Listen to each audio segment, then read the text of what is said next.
Okay. Hello, everyone. Hello, hello, hello. It's gonna be a bit of a weirder video because I am going to be, first off, talking about Deltarune. I'm going to be talking about a lot of things for Deltarune because that is coming out soon. And so I'm just going to go ahead and start playing this as sort of the soundtrack. Let me make it a little quieter. Just give me background noise. Um, but I really want to talk about Deltarune, but it was going to take a while. And it's probably going to be a very long video. That's just how it's going to be, I think. So what I'm going to do is I'm just going to have Civ 5 playing in the background. So, Deltarune music, Civilization 5 gameplay. And I'm just going to have this in the background so I have something to do as I talk about all this stuff. And so you guys have something to watch as I talk about all this stuff. And we're just, things will go fine, hopefully. So let's go random. Probably not going to finish the game, by the way, if you care about that at all. Probably not going to finish the game. Probably not even going to get even close. I'm probably not going to play that well. Why did I throw it on Chieftain? Let's go normal. What? Did I have it on quick? On standard. Actually, quick is probably fine, actually, now that I think about it. Um, I... Have anything funny turned on? No, okay. I'm just gonna add a bunch of bots. It's gonna be very chaotic. But yeah, I want to talk about Deltarune. And as Jimmy going on, I'm gonna try not to talk about the game too much as it goes along, but I'll probably get distracted. I'm Shaka. Let's go. I'm not much of a wartime player. I'm more peaceful usually until later in the game once I've got like everything set up beneath me. But it's whatever. What was the icon to do again? Oh, replace the barracks. Unique promotions. Okay, but it doesn't last forever. That's an issue.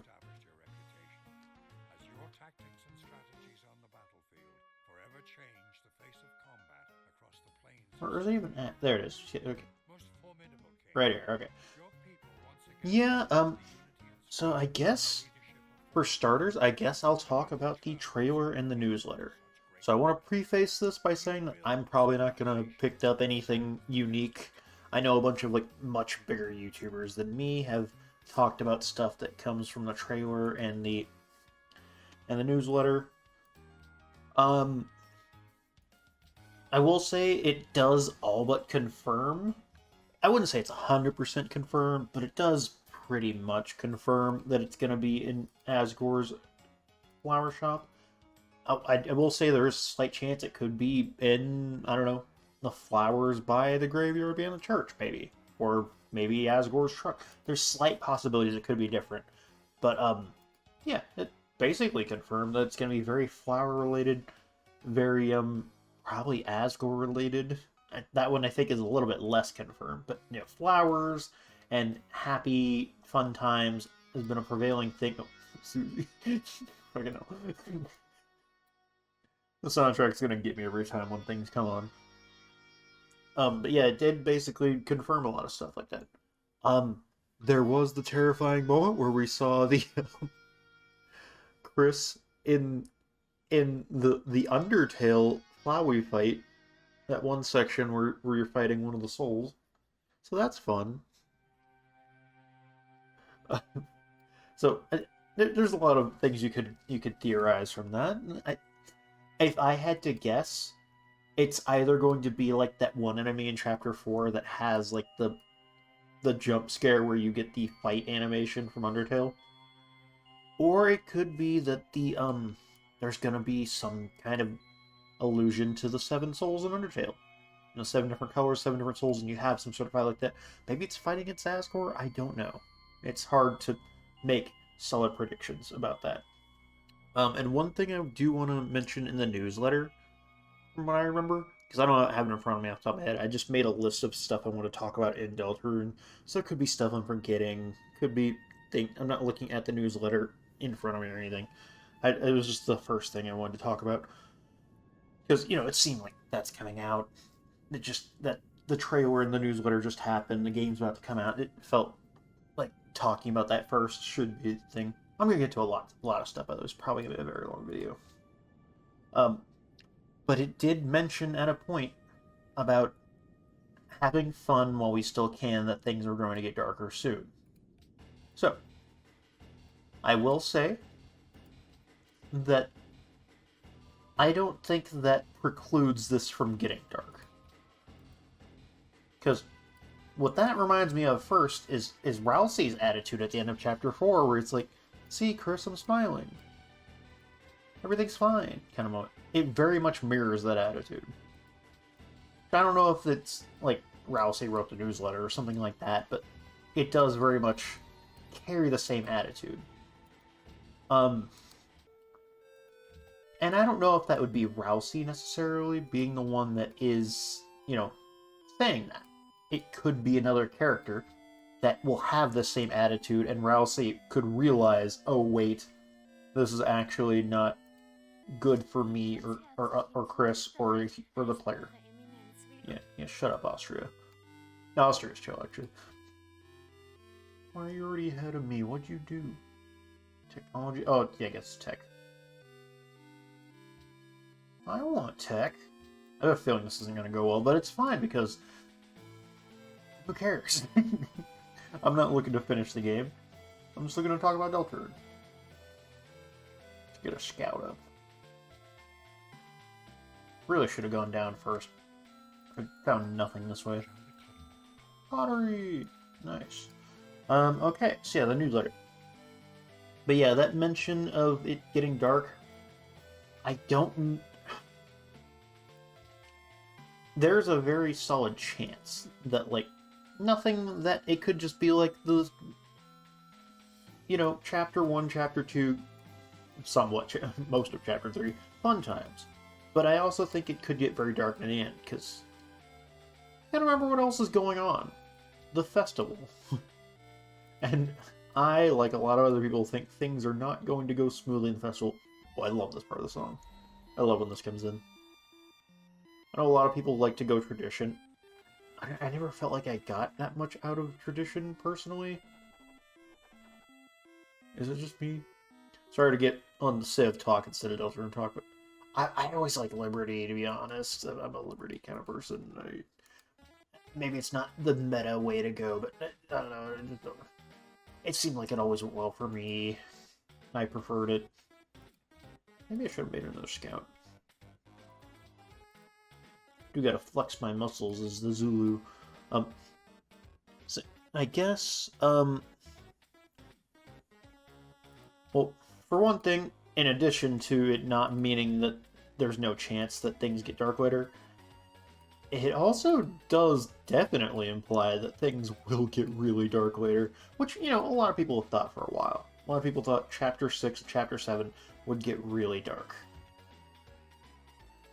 And I'm hopeful that they do. I think that there's a lot of story to go around that could get to some really, like, dark and meaningful and beautiful potential between, like, Chris, Susie, Noelle, Rousey, etc.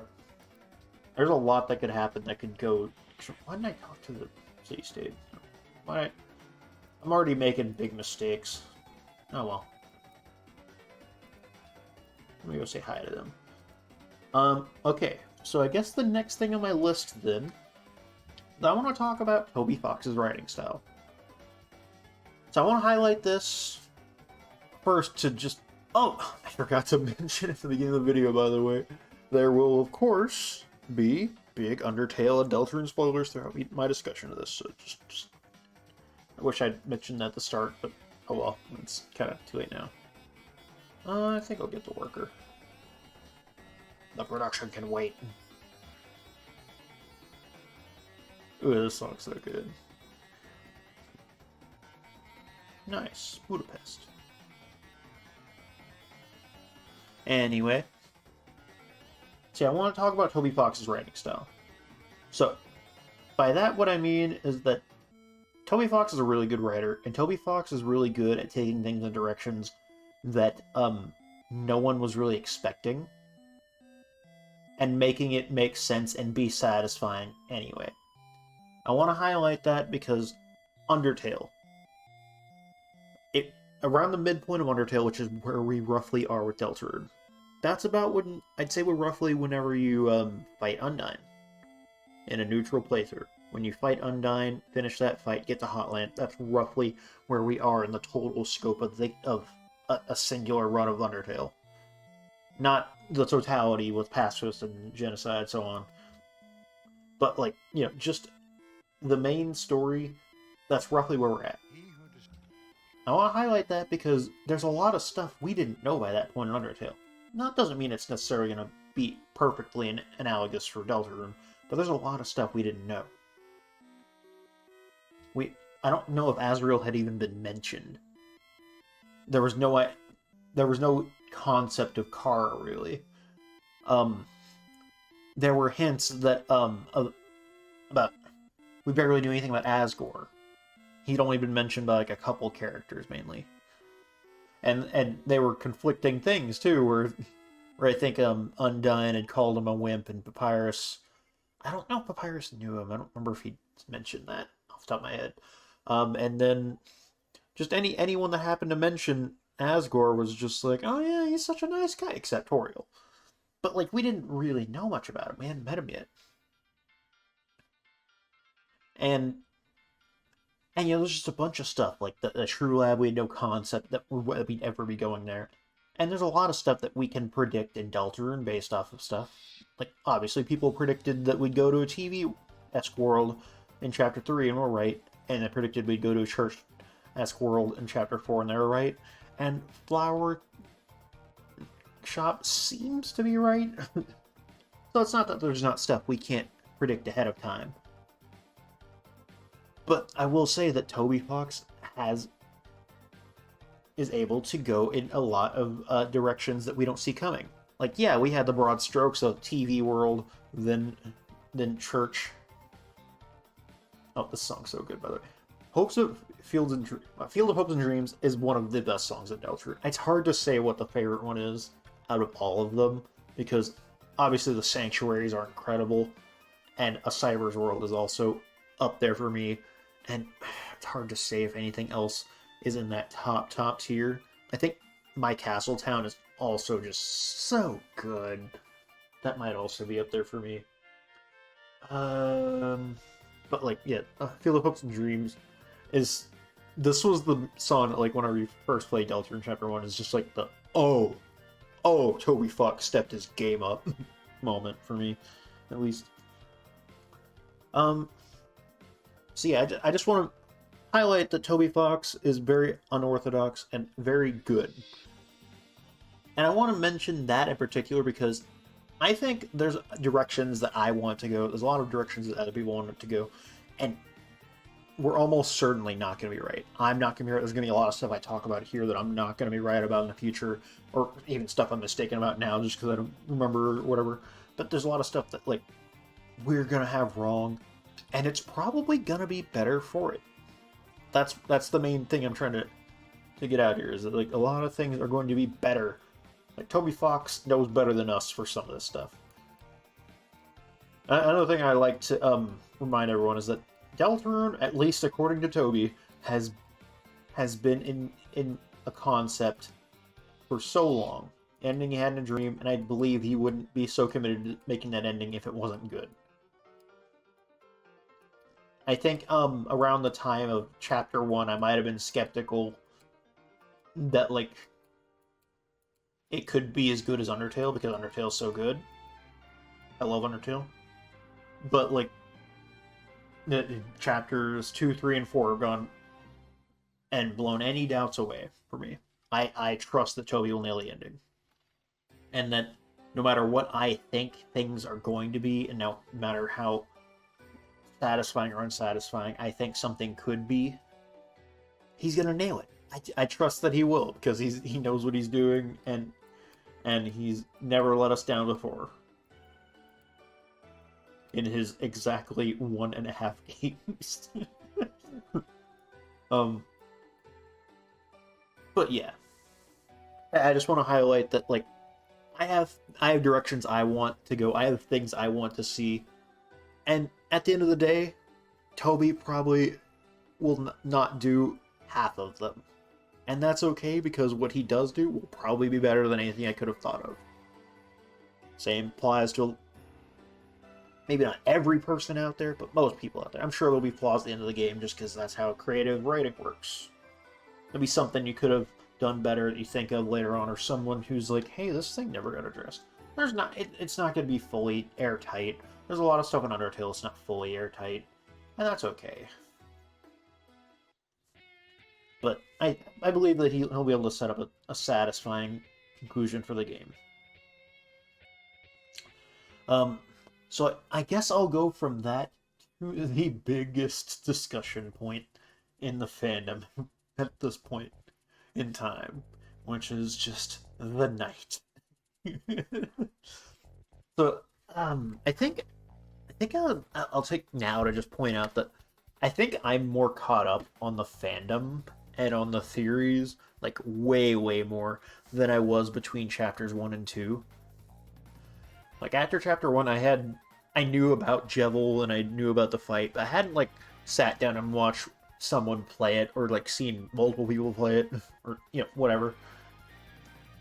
And same thing for chapter 2, where there was a long time where I just like I knew a vague amount of stuff, but there was a lot of things that I hadn't sat down and poured through the lore for, or like seen a bunch of people's theories about it.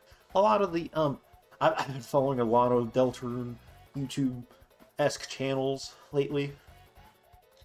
Some of them have been canceled in recent months. I'm not gonna name their name, but you probably know who it is. And then there's a lot of other people that are still really cool, as far as I know.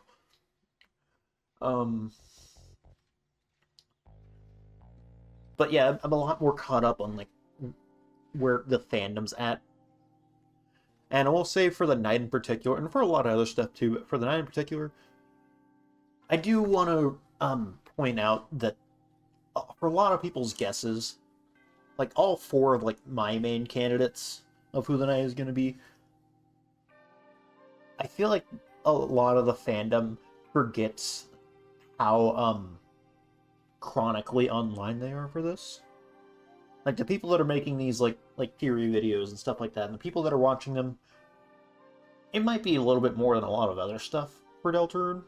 Maybe there's probably more Deltarune fans that are like watching this stuff than there would be for some other, like some TV show, or that TV show might just be like a lot of like kids that just watch it on Saturday morning and be like, wow, that was fun.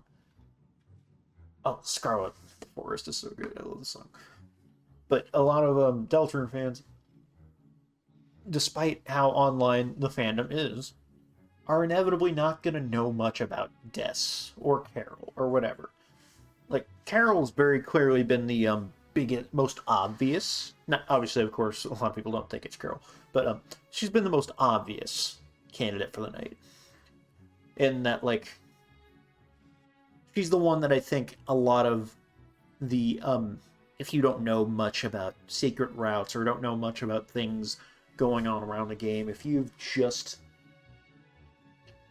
only like just been playing the game, don't know much about the fandom, just playing the game and don't know anything, or maybe not have picked up a lot of stuff as you're going along, it's very plausible to have missed a lot about Des. I think she's mentioned a couple times between Noelle in Chapter 2, maybe hinted at a little bit in Chapter 3 with Raise Up Your Bat, and of course being in her room in Chapter 4. But like it's not implausible that a lot of people would not pick up on her importance. So I just want to shout out that a lot of people, it's not crazy for a lot of people to not be up to date on where fandom's at as far as some crazy ass theories, or for putting a lot of things together. I don't know if y'all can hear that, but my AC is kind of loud, and I'm hoping it doesn't get picked up much on videos. But yeah, guess I will now get into where I stand on the night candidates. So, just want to reiterate that, like I said, Toby can go whatever direction. I'm sure it's going to be better than anything I could have hoped for.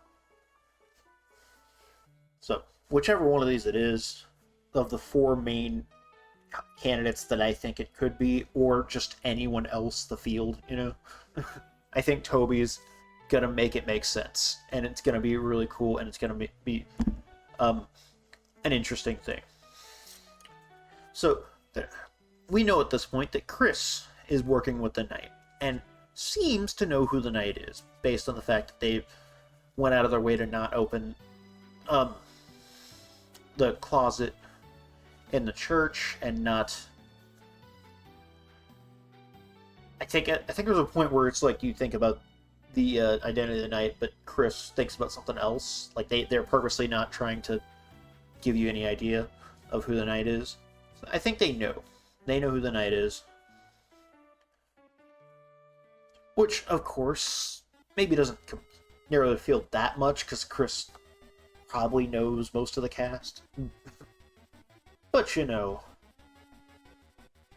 I wouldn't say it's impossible for them to know someone else, not know about it, or anything like that. So with that being said, the biggest candidate that's on the internet is December Holiday. Should mention that we know for a fact that it's not Susie or Chris or Rousey, because they've literally been fighting the Knight. Not unless there's like multiple Knights. That's also possible. But anyway, which would be very interesting. But I think that'd be doing too much, honestly, because you got to remember that everything got to conclude in 3 chapters. Even if they're really long, there's a lot to fit in still. The game still has so much stuff to tie in between Chris, Susie, and Rousey, and all sorts of the lesser characters.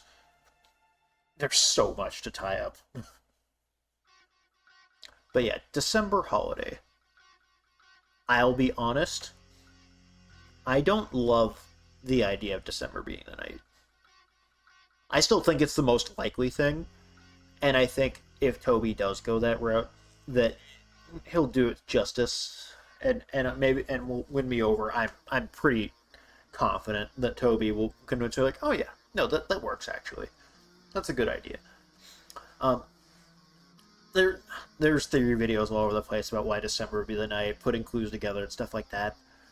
And I'm not gonna say a lot of it doesn't work. A lot of it does work. But there is the fact that a lot of it also applies to her family. A lot of it also applies to Rudy. It also applies to Carol. Not gonna highlight on that too much, but I will point out my main hang-up with Death's Knight theory, which doesn't mean it's not true, but it just always irks at me every time that people just kind of conclude that Death's the Knight and it's not possible that it's anyone else, is just the fact that she's supposed to be lost. She's supposed to be missing. December Holiday has been missing, and we need to find her. We're trying to get her back. And the reason that always bugs me is because if she's missing,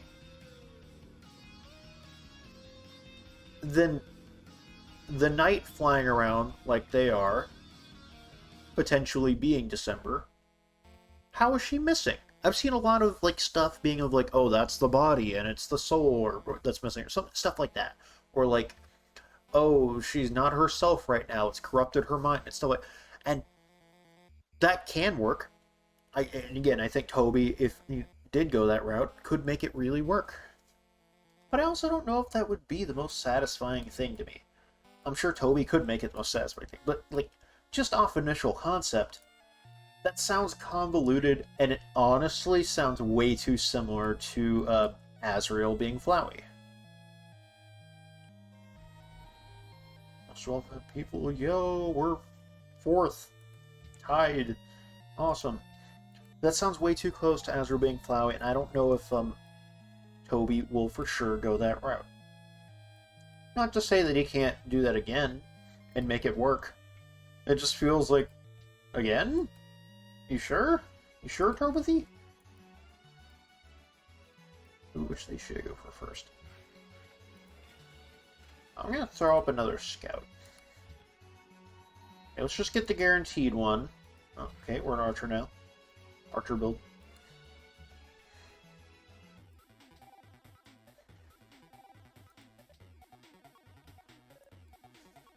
Okay, where was that?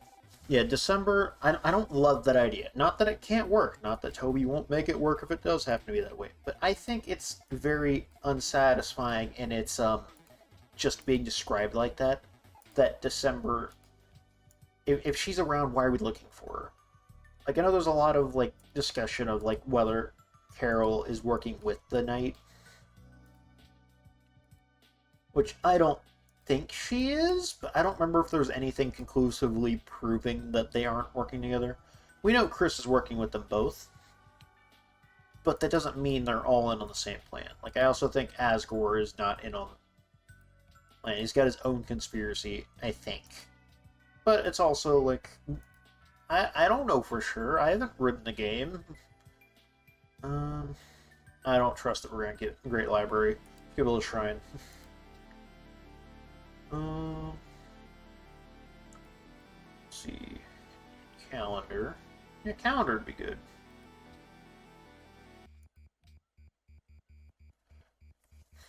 But yeah, Des, there's a lot going on to that could be incredibly interesting. But I think that, like, not to make her like a damsel in distress kind of situation where she just has nothing going on besides being saved, because I think she, regardless of whether she's the Knight or not, I hope that she will have much more going on than just needing to be saved. I hope that she gets to be a reasonably fleshed out character beyond just the tidbits that we've seen. Because she seems cool. Des seems really cool. And the fan artists have gone crazy with her. I've seen so much, like, incredible Des art. It's so cool. Carol is going to be the next candidate I'll talk about. And like most of the fandom, I think she's a red herring. And I think Des kind of is too. For, like, the deeper levels of the fandom. Which, you can probably guess who my pick is at this point. Possibly. How far are we to Golden Age? Okay, let's just go that one. I haven't gone that one soon in a while. Oh, I love that part in Chaos King. You're gonna do it again. You're gonna do it again. Right here. Yo! Oh man, it's so good. It's so good. I love it. I think I'm just gonna park you here and then just wait a turn.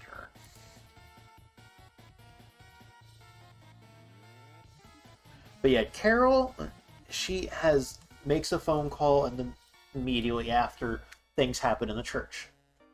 And I wouldn't say it's impossible for her to be the Knight, because I wouldn't say it's impossible for her to make it to the church. A lot of people claim that it'd be impossible. I don't think it would be. It's video game logic. Carthage. Oh, and sign. Oh, 2 at once. Okay, cool. Not to say that's likely, but I do think... well, this... Okay, the forest on top will be removed, so let's go ahead and start that then. We can build the thing after. So, teacher.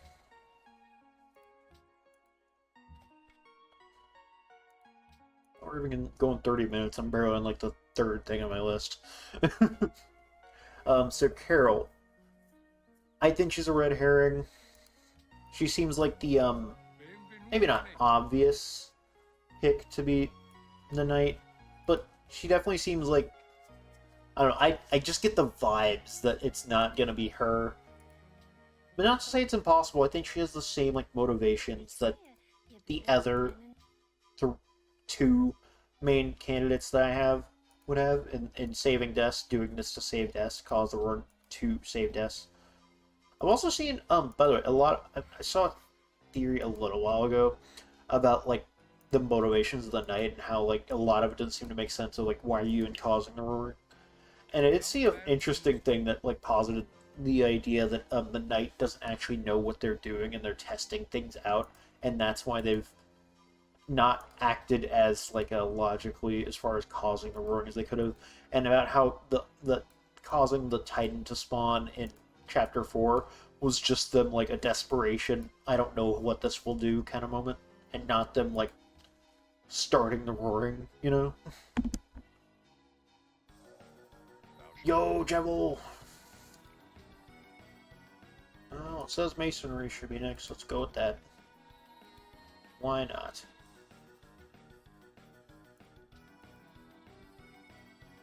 Dare to meet you? I have not met Poland yet, but I know where they are. Okay.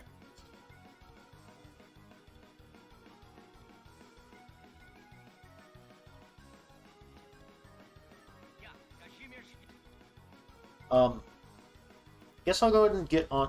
I don't know what else to say about Carol, to be honest. I do want to mention that Carol as a character, outside of being the knight or not, I do think we've seen a lot of her flaws, of course, and she's a very flawed mother. We can see about how Noelle treats is just kind of like around Queen and around Carol in Chapter 4. That just Carol is not exactly the best mother to her daughter. Very controlling. But I do think it will have a sort of like a messy, not all bad thing going on, where she does deeply care, she's just not good at... I don't know how to put it. Being everything they need her to be. I'm not saying that she'll be redeemed by the end, but I will say it'll be a bit more complicated than just, oh, she sucks. It's not like a settler. Hold on, let me switch to production. Damn, I already got 7 citizens.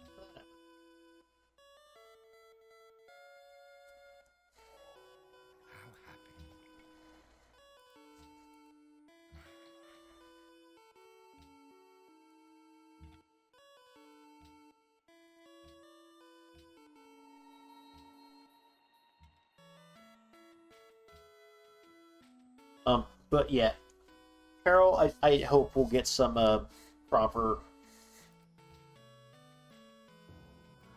character work happening. The next candidate is, of course, Rudy, her husband. Oh, we aren't able to do that yet. Cool. Rudy, her husband, and of course, December's dad. And Noelle's dad. And we know he's been sick. A lot of people act like that disproves him from being the knight. I think, if anything, it kind of helps his case. If, like, being the knight is part of what's causing him to be sick.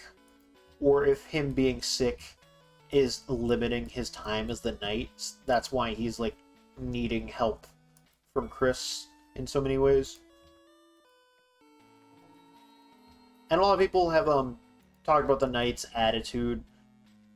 And very showy and semi-rebellious in how it, like, acts around Susie's taunts and stuff. And it's very much got an ego, and people are like, oh, Carol wouldn't act like that, Rudy wouldn't act like that, and it's like, I don't know why not. Like, they use that to show that it would be Noelle, and I don't think that means that it can't be either of the other two. They could definitely, like, have sides of them that we haven't seen yet. And I like Rudy because it feels like I like Rudy Knight. I feel like I'm not going to give a good enough explanation of why. But I think it does make a sort of, like... How do I put it? Like, if Rudy and Carol... Sorry... are doing this, everything that's going on with the Dark World and the Roaring, all that sort of stuff, to try and find Des, that feels like a very interesting and satisfying story direction to go to for me. I don't think Carol's the knight just because it feels way too obvious, honestly, more than anything else. But I do think it could be Rudy because it's, for one, not as obvious, especially for players who haven't gone out of their way to look everywhere in town or everything like that, and probably only seen Rudy at the church scene.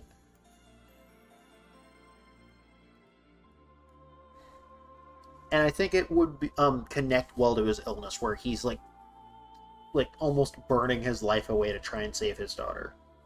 I think that would be a really like heartbreaking direction to go, and I hope it goes that way. Again, Toby's gonna do whatever Toby's gonna do, and it's gonna be better than what I want. But just based off of what I know through the first 4 chapters, I want it to be Rudy. I've also seen very interesting theories going on about Azrael being the knight, and Azrael not actually being at college, and that's just a lie that like has been around, and that's why the knight is working with Chris. Which again, Rudy could also be working with Chris. It's not impossible by any means, but yeah, the idea that Azrael could have like borrowed some, like have kept like a Dess's bat, and that's what their sword is in the Dark World as the knight, stuff like that. I think it's also very compelling. I personally like both Rudy and Azrael theories. Not that I dislike Dess being the knight or Carol being the knight. I just feel like those are more interesting avenues, in my opinion, to go down. And I kind of hope Toby does go that way. So yeah. Next I'm going to talk about the field outside of these 4 candidates. A lot of them are very much in the case of, why the fuck would we do that? Or impossible. Like, no, Toriel's not going to be the knight. No. A lot of them are jokes, like Newbert Knight or like Starwalker Knight, stuff like that, where it's like, that'd be funny, but also it'd be so unsatisfying story-wise. Like, the Knight's been made a big deal of since chapter 1, basically. And just being used as a bit, I think, would just undermine the story a bit. It'd be something you can get away with in D&D, probably, but not in something that's been built up like Deltarune. Papyrus Knight, it could happen. I will say, I don't know for sure, I could be wrong about this. I could definitely be wrong about this, but I think I saw it mentioned somewhere that we don't ever actually see Papyrus mentioned by name. We just have seen, like, when talking to Sans of, like, asking about his brother. Not Papyrus, his brother. So people are thinking, like, what if he has a different brother in this world? And that would just be, like, so funny to me if, like, that's how Gaster gets introduced, is, like, this is Sans' brother, and, like, the whole idea that Gaster is Papyrus, or third brother, all that sort of shit does get confirmed. That'd be wild. Any other notable knight candidates? Chris, there is, like, the idea of having multiple knights, where Chris is one of them and has opened some of the Dark Fountains. I don't know if it's been proven that, Chris couldn't have opened some of the other ones. Because I do remember seeing a thing about how, it's very, interesting that the Dark World that you go into in Chapter 1, Chris seems surprised to see it there. Chris, obviously, at this point, maybe couldn't have known. We couldn't have known this in Chapter 1, but we know now that Chris knew the whole time how this worked. Because Chris made a fountain. And made a Dark World, and has been in on the conspiracy with the Knight. But in Chapter 1, it was very easy to assume that Chris didn't know what was going on, was in it with us. Because, that's kind of the thing with Chapter 1, is that, like, you're supposed to take this person as, like, your character, and they do as you tell them. And there's a whole thing about agency, and I'll get more into that later. But, like, in Chapter 1, we don't really know that Chris has their own thing going on, not character-wise, but agency-wise, until the very end, when Chris throws the heart in a cage and does an aura forms at the end of Chapter 1, and it's really cool. Like, that, we didn't know up until that point that Chris wasn't as completely under control as we thought. Like, we were treating Chris like we would treat, say, Link, or character in Pokemon. We name them, control their actions. But Chris, as we learned in chapters since, has more going on.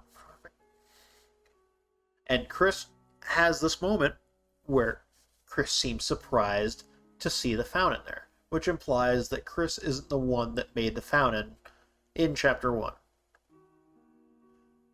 So again, I went on this whole tirade just to explain the multiple nights. I don't even think I explained that, but whatever. I'm just rambling. This is why I made this video anyway, just so I could ramble. I don't know how much more I want to talk about the night. I guess I'll talk about the night in the sense of future. A lot of people have talked about like not seeing the night that much in season 5. Probably don't see them. I don't see why not, because the festival is supposed to have this chapter, and I don't know if it's certain, but it's very strongly hinted that that's when everything's going to go down, is at the festival, which might be at the end of the chapter, might be sooner. I don't know yet. Which again is also part of why I think like the whole idea of it being a last fun adventure before things get dark, it might not be as fun and happy as they're making it out to be, just because, you know, things could get dark, or this fun cheery adventure could be more of a facade, and you peel it back and it's like Rousey's smile at the end of chapter 4. It's like he's not doing okay, but he's acting like he is. It could be something akin to that.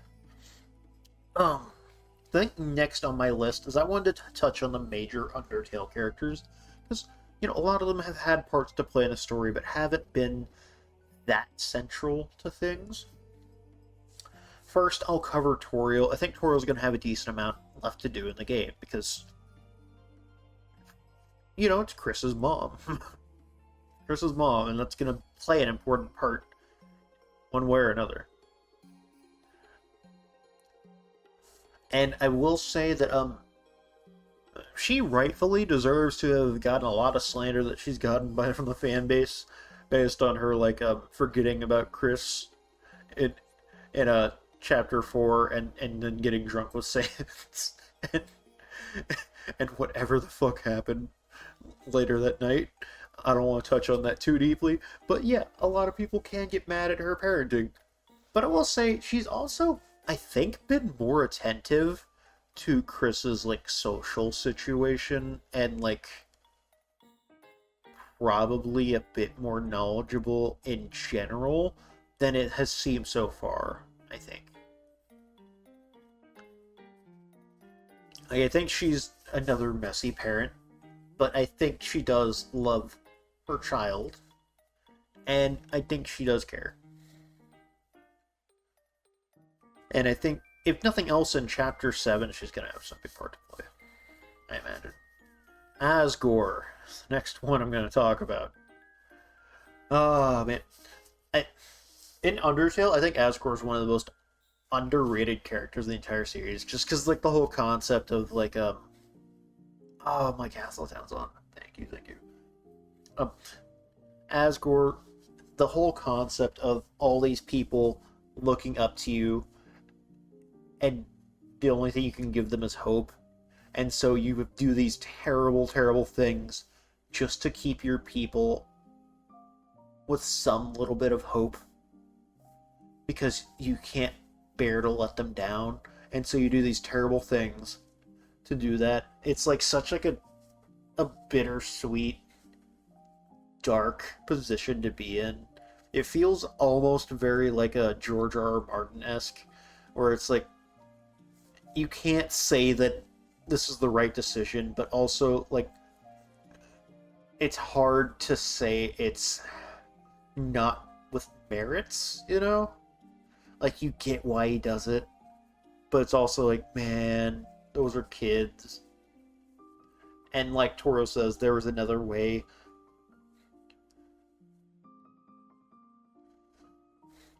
That doesn't mean that her way was also like, just a lot of people just take that as like, see, Asgore was wrong. And it's like, no, Toriel's plan also wasn't completely thought out either. Like, what are you gonna do? Go up there and fight all of humanity, it's not going to end well. You're just going to get your people genocided again. But yeah, in Deltarune, Asgore has been very fascinating, where seemed very bumbling, seemed very a lot of stuff going on. But we know that Asgore has been fired from being police chief, and is now just whatever the fuck is going on between him and Rudy, and of course, just keeping a flower shop, and has conspiracy going on where he's trying to win Toriel back by proving something, and he has, of course, a little crystal that is very fascinating that he has. Hello, Queen, by the way. Hello, Queen's my favorite boss, by the way. Of the main 4 villains of each chapter, or I guess I would say villain because, like, if anything, Gerson's like the main person you have in chapter 4, right? It's not like you're hanging out with the Titan the whole chapter or whatever. Anyway. So, I guess Gerson actually does, but that would mean Queen would not be the favorite, because Gerson's amazing.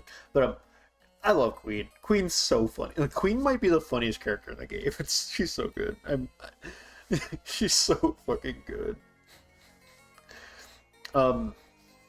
Anyway, back to Asgore.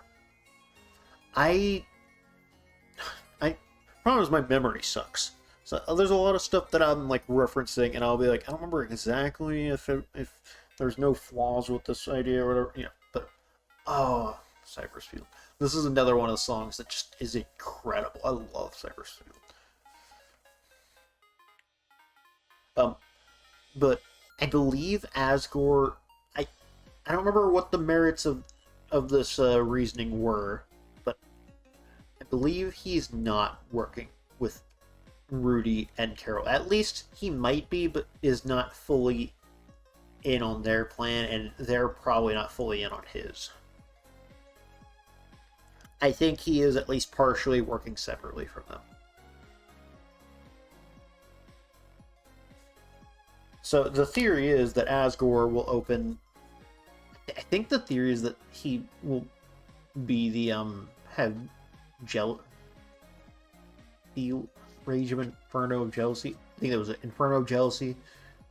And open up the Dark Fountain. I don't know what that will mean for Toriel.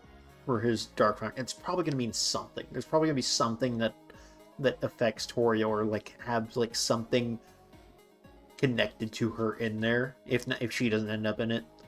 I don't think she will. She might, but like there will at least be something about him missing Toriel, assuming he's the one that opens the Dark Fountain. It's not 100% certainty that he will be the one that does it. But, you know, if he does, then there will definitely be like some thing about like I miss my wife, and it'll be like really uncomfortable at some point, I imagine.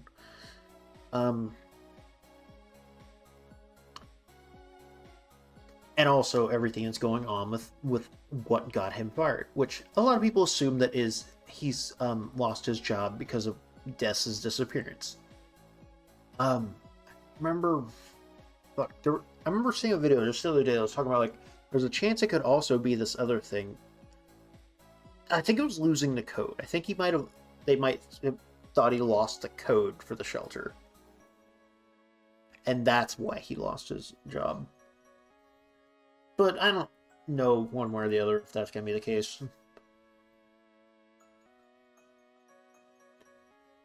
But it probably has to do with Des. That's probably what he's trying to find proof of. And that's why he ended up getting the crystals, and might potentially be opening in a dark world, you know? It's just things with Asgore are going to be very messy, but he's such a fascinating guy. I love Asgore. He's got his a whole ton of problems, but I do love him. He's a sweet guy at heart, and I do feel for that. Next up, Undyne. She's frankly not been in the story that much when you really think about it. she blocked traffic and then had that whole thing where she came to see what was going on with the Slash Towers tutorials house, and then got caught up in the Dark Fountain there, in the Dark World, and got taken by the Knight. But when you think about it, like, that's a very big story moment, but that's like pretty much the only story moment she's had.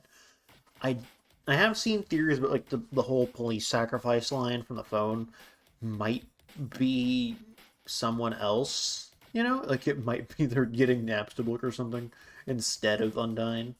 And I don't know how how that would work out. I don't remember how they were reasoning in whoever's theory it was. There was some theory video out there. I'm sorry, my memory sucks as far as who it was. I just remember that being a thing. But I am... Also, she gets referenced with Gerson's fight. That was very fun. But yeah, I'm curious if they do more with Undyne. Kind of the same with Alphys, where Alphys has also, like, just kind of been around for stuff. You know, like, his teacher in the classroom, has been their church. Has just been, and see her around town. She's been around, but she hasn't been that involved story-wise. You could argue she launches the whole thing by having us go with Susie to get the chalk, but, like, that's kind of, like, been her biggest story moment. And I feel like she's definitely going to have some involvement in later chapters. Metaton, of course, has really been featured at all. And I do want to highlight that Metaton isn't, from what I can tell, from what I remember, described as being Metaton as we know him from Undertale. I think they said a ghost lives there. So I think in this world, Metaton has not gotten a metal body. Next up on the list, Papyrus, who, again, we haven't seen yet. I don't know if Toby will commit further to us not seeing Papyrus. Because I know people will go feral if he doesn't show up in Chapter 5. I don't know when he'll show up. I don't think Toby can afford for Papyrus to not show up. But it would be just an insanely ballsy move to go like a decade and a half with no Papyrus shown at all.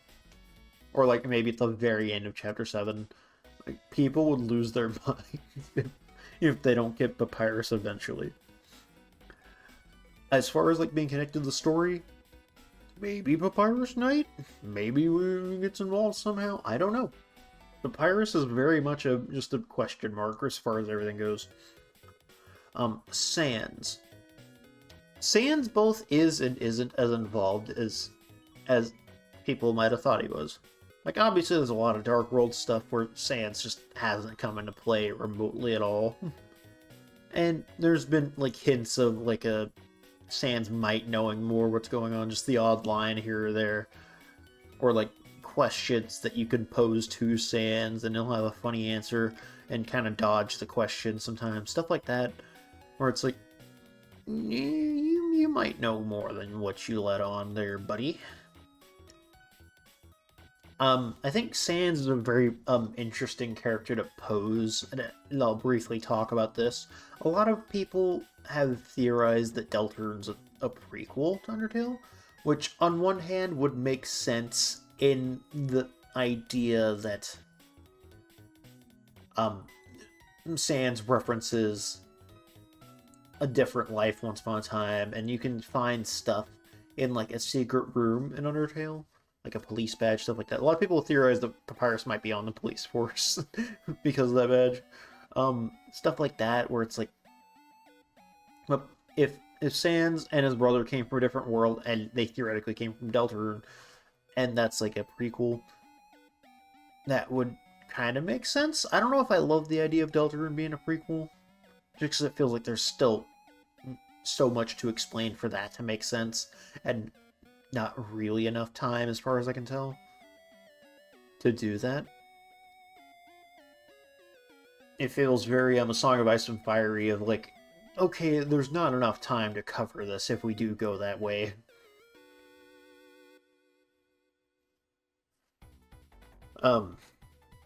I more subscribe to the idea that this might be an alternate universe, and that, like, it doesn't have that much bearing on the events of Undertale. Undertale, I think, was more just Toby taking some of the characters that he had for Deltarune and bringing them to the forefront.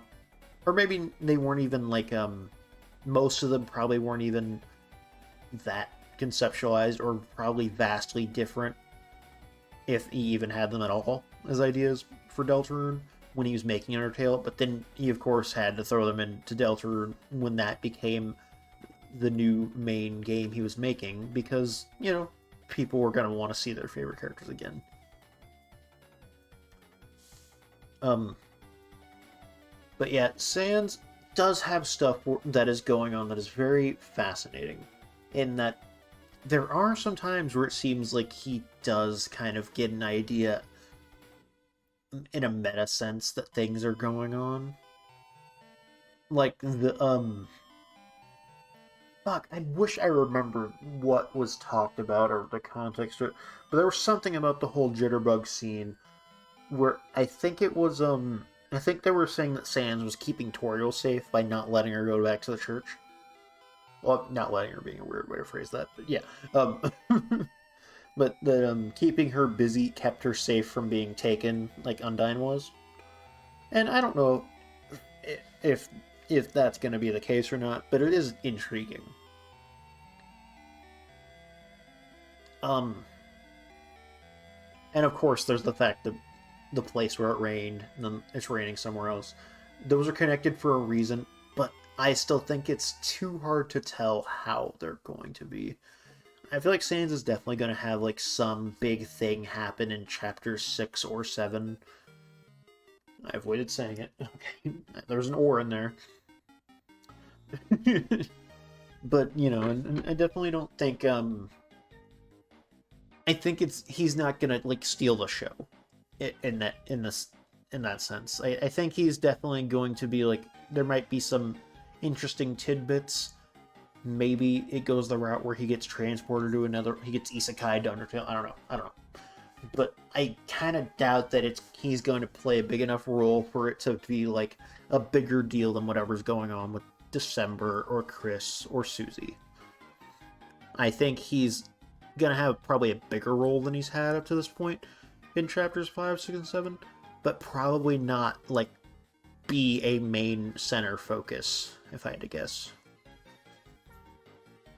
But not to say that I don't want him to be. It'd be awesome. I love Sans. It'd just be, you know, I don't know if there's enough time for that. With how much time we have left in the game, there's still so much to be done, still so much to tie up, that I think adding a whole thing about Sans and universe hopping or whatever, it might be a bit much. Of course, Toby probably knows better than me whatever he ends up doing. Maybe he'll go that route and make it work, but I don't see how that would work in just 3 chapters left. Okay. That's the Undertale characters covered.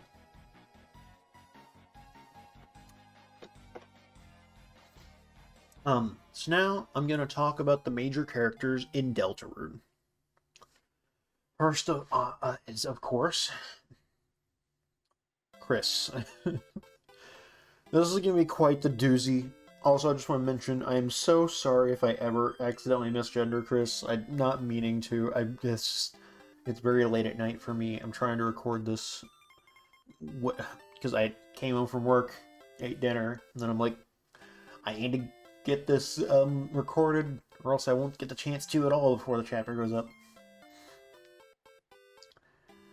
So I'm tired. I may make a mistake. I'm not meaning to misgender Chris. I hope I don't. Anyway, Chris is very, very interesting, which is, of course, not very obvious, and probably not even doing enough justice to Chris. But, there's a lot of stuff about Chris, like, a lot of details that, like, when you actually, like, stop and think about them, are very interesting.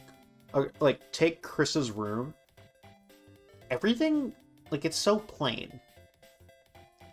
Azriel's side has, like, all this stuff, but Chris has, like, nothing. And that, you could take that as, oh, Azriel was the star kid, or, like, the athlete, whatever. Everyone loves Azriel, and Chris is just kind of the weirdo loner. You could take it that way, but there's a lot of, like, hints that, like, Chris knew what was gonna happen. Chris was in on the plan with the holidays, with the night, whatever, and knew that things were going to be going down this week. The fact that Chris even had that bird cage in their room is like a big sign that like they were ready for the soul to be put in them. That they had some idea that they were going to become the vessel for us, the player. And it's not that they and it's not that they don't have stuff in their room, but it's all like hidden away, it's all put away so that we, the player, can't get more information than Chris wants us to have. Like, the whole idea that Chris is trying to control the experience as much as they can, and only let us get the info they want us to know, or only, like, no... Like, we see that all the time in chapters 2 through 4, where Chris, like, for example, in the rooms that in a... that we get to see. I don't. Was it in Queen's Castle, or what? I think it was Queen's Castle. I want to say, but like, Chris, whenever we open the door at Azriel's room, like Chris closes their eyes, and stuff like that, or like not letting us know the identity of the night, or like changing some things we do to like change the meaning of it. You know, stuff like that, where like Chris doesn't want us to do certain things or do them certain way. Hello Spamton, by the way. And also is going to try and change the experience or control the experience to lead to some plan that they have in motion.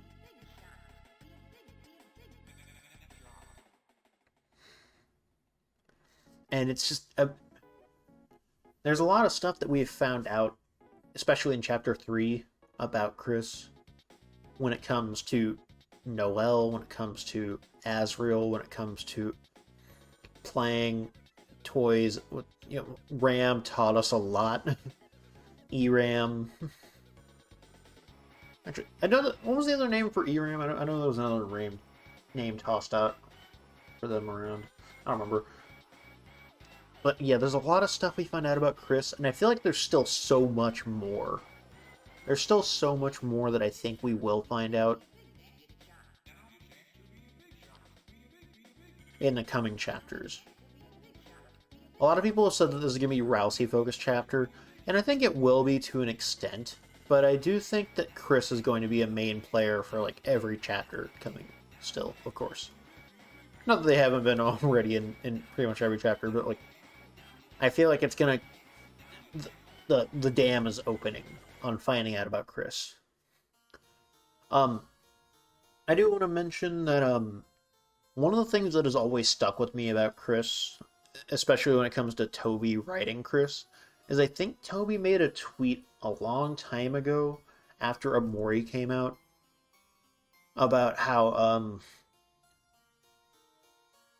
Deltarune was eerily similar. And I always found that interesting, because I don't want to go out and spoil a lot of things with Amori, but, like, it definitely would make a lot of sense. Like, I can see where the parallels come from that Toby's talking about, and where the things might be going in relation to Chris and Sunny, and in relation to, not to spoil too much, but December and Sunny's sister. Mary or Madi, however you want to pronounce it. I think it's supposed to be Mary. I just know someone who used to know somebody who would play. Anyway, not the point. Not the point. But if Toby, like, I don't think Toby would, like, derail his game just because someone else wrote something kind of similar. I think Toby would stay the course and not just panic rewrite. I'd like to think. So, like, I'm very interested in seeing, like, how this is tackled, especially knowing how Amori goes in, like, the back half of that game, how that's going to be tackled with Chris, because that's going to be very heavy, it's going to be very intense, it's going to be very tragic, it's going to be very heartbreaking, if it's anything like Amori. And to be honest, I think it might, maybe not be darker, but it might be just as like heartbreaking, if not more, than Omori was, because Toby's that good of a writer, I think. And there's just all sorts of things going on with Chris in relation to us, where I am just very interested in to see what's going on. There's been theories going around of like there's gonna be a point where Chris fights the player, stuff like that, and or like what's gonna happen when Susie finds out that Chris has been keeping stuff from her, and it's just like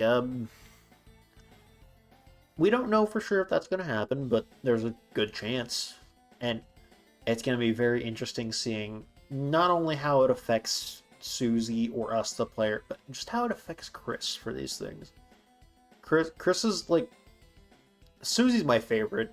I love Susie, but like Chris is definitely one where I'm just like, man, I want to study you. I want to have you under a microscope. You're so fascinating at this point. And I can't wait to see where that goes. There's probably all sorts of other stuff to talk on, but I don't want to be here all night making this video. Susie. I'll talk about Susie now. Susie has a lot of interesting things going on. Some of which I'll get into now, some of which I made actual like points to get into later. But like Susie, Susie's been everything I could have wanted from the duologist character in Deltarune. Susie has been incredible. Like even in chapter 1, I'd like fallen in love with her. I think I'd have to go back and find my like 8-year-old videos of Deltarune probably, but I believe that she was my favorite back then too. But like definitely through chapter 2 and on, she'd become my favorite. Like Susie's so great as a character. Like seeing her arc of development go on, especially in chapters 2 and 4, have been so like just Toby's so good at writing her. It's so good. She's so fun.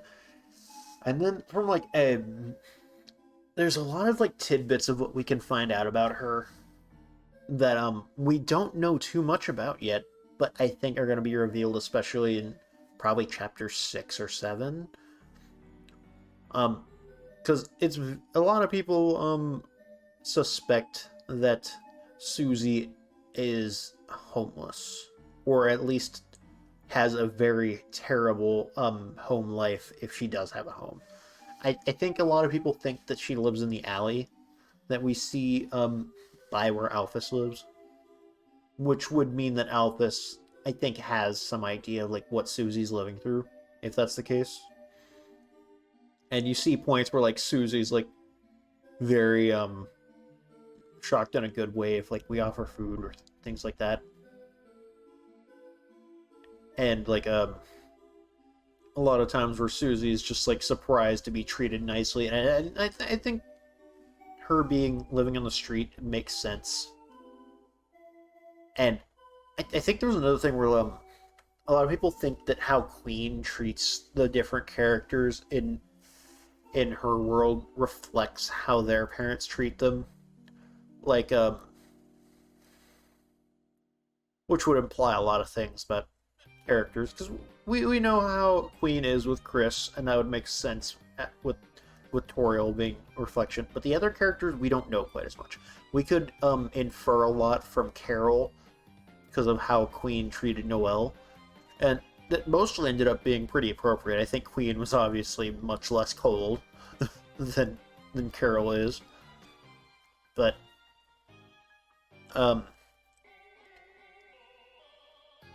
so I think it's a bit much to assume that how Queen treated. I think it's a bit of a leap, I think, to assume that it's going to be for everybody. But I think broad strokes, I think that does have a weight. The idea that how Queen treated them is how they would be treating by their parents in real life. And I'll get to Susie's thing, but we also saw that that would imply some pretty sad things for Birdley. Birdley has a whole thing where, like, actually, I'll get to Birdley later. I'll get to Birdley later. About a thing or never.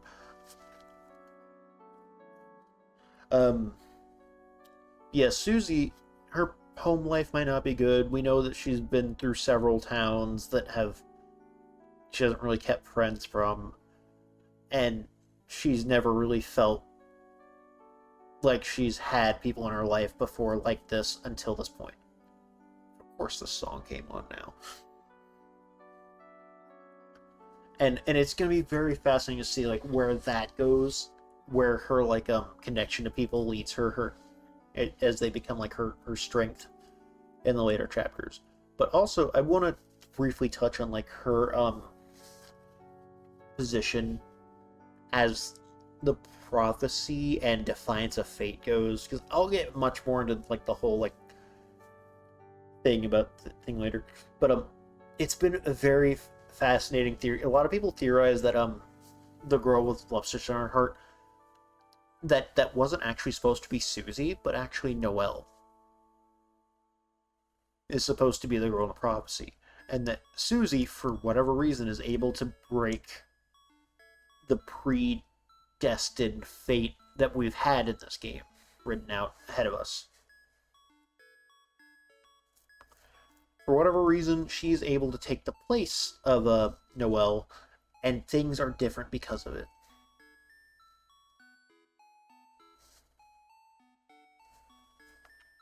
Man, I wish I could retain things I want to talk about better, because I feel like I'm talking about this and, like, I'm just, like, forgetting everything I want to talk about. And I'll remember after I finish the video, because of course I will. But, it's fine, it's fine. Because this saves me from having, like, some overly long intro whenever I start the Deltarune chapter. Get it out now, I just want to talk about Deltarune. Fuck, there's so much more to talk about with both Chris and Susie, but, like, I'm not sure where to go from here. So I think I'll just go on to Rousey. Rousey is a character where I don't know how to feel sometimes, because I think I completely missed some of the stuff as it was happening in Chapter 1, where he's very much a tutorial character and knows more of what's going on than he should. I didn't think about that at all, I don't think, in Chapter 1. I didn't really catch on that much in Chapter 2, but Chapter 3 and Chapter 4 was definitely... I mean, they're a bit more heavy-handed with it, especially with, like, the whole controller thing and, like, Rousey playing as Chris and having to decide what to do for once. Stuff like that, where, like, I think I definitely picked up on it between chapters, if not whenever we started Chapter 3. But, definitely didn't pick up on it that early, just how much Rousey was knew what was going on and how much was being withheld from us, kind of,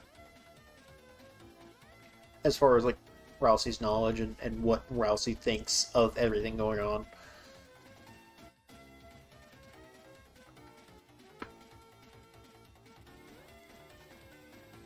Rousey is very fascinating, though, because I definitely think that,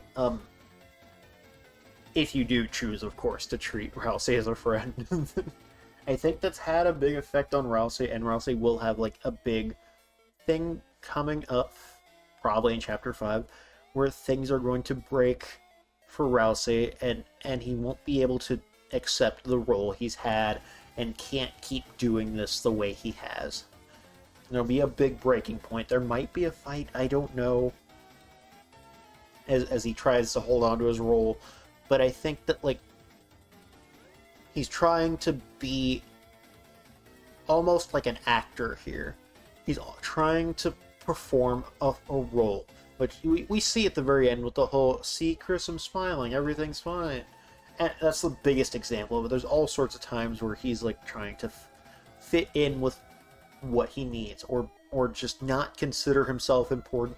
It's all about, like, keeping Chris and Susie happy and playing the game, and how Darkners don't matter, the Lightners do, stuff like that, where I think he's finally going to just break out of that, and it's going to be a beautiful character moment, I think, we're gonna see a lot. I imagine Toby has some crazy things planned for Ralsei, and it's gonna be very interesting to see how and when that happens, and just where Ralsei will end up by the end of the game. Ralsei is very interesting. I really want to see what happens. I think I'm gonna pause because I have to use the bathroom. Let me go ahead and pause Giga size. I'll be back. Okay, hello, I'm back. I believe I left off talking about Ralsei, so now I'm gonna move on to Noelle. You know what? No, I really like Noelle. Noelle's so fun. She's a really nice. She's so sweet. She's so nice. I really think that her dynamic with a lot of the other characters is really fun to see. Just the pre-existing relationship she has with Chris, for example, or like how she is around Susie. It's so great.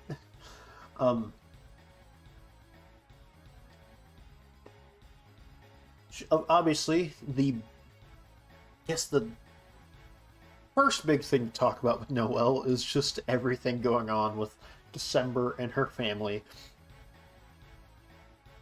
Obviously, a lot of things that happened in Chapter 2, even in just like the normal route, like just seeing how things went normally, were really kind of insane. Like just finding out about like the spelling bee going on, how Noelle is treated by her mother, things going on with what you call it, her history with Dragon Blazers, or the cat petters, I think it was called. Stuff like that. It's very nice, very interesting to see like just how much of a make her out to be, like, a person that plays games and knows like how do I put it, and has like done her fair share of sifting through not code, I guess, and sort of like finding exploits, and how that's kind of been very thematic when it comes to. Do I have the warrior? When it comes to doing the weird route.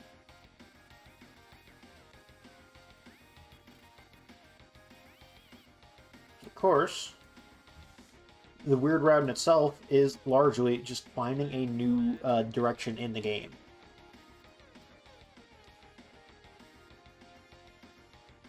And it's hard to say like where that's going to end up. I'm sure it's going to get even darker in Chapter 5, which I'm a bit less knowledgeable about this, but I think Chapter 5 should be the last chapter that we have a sort of like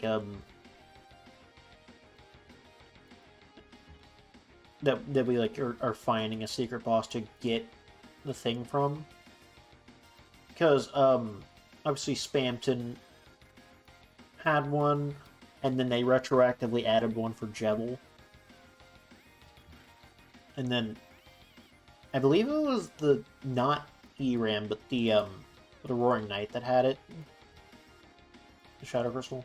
And then of course Gerson, who was just like, yeah, well, I don't know what to do with this damn thing.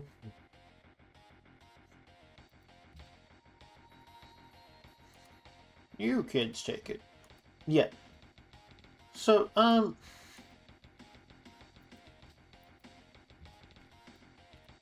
this should be the last chapter with that, and it's going to be very, interesting to see where that leads Noelle, because I'm sure it will get even more disturbing and dark in Chapter 5 when it comes to Noelle. And I'm not sure how it's going to continue in Chapter 6 and 7. So I do have like a whole thing about like what I think is going to happen for Chapter 6 and 7 broadly, but like I'll get to that when I get to that. Polynesia.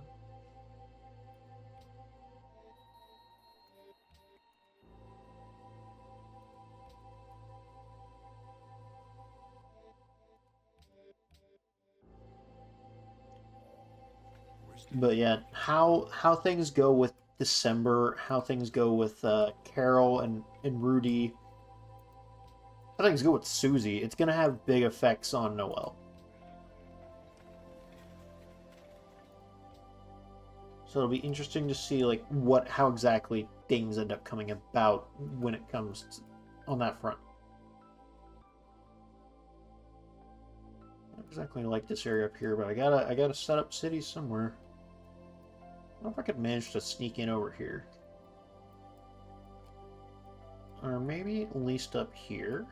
I could probably set something up here. Get these resources.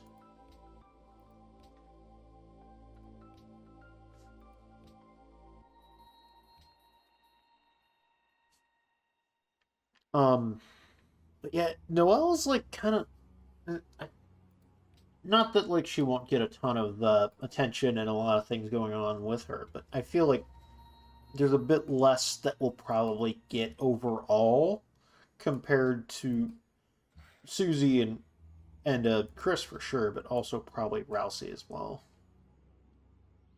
Do we have wheel? I think I do. Okay, perfect.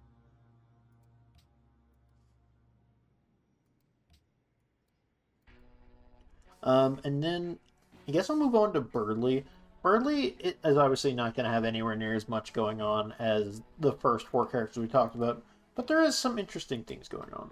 Like I kind of alluded to earlier, Birdley has kind of had like a quiet thing going on. There's a loud thing going on where like slowly unmasking his weird ego and the lack of self-esteem that he actually has in himself, and you know, slowly becoming a better person, and all the best luck to him. There is the whole aspect of that he fucking goes into a coma with the Snowgrave, and I'm really curious of how that gets like more handled in the future when it comes to that route. That'll be, you know, interesting to see.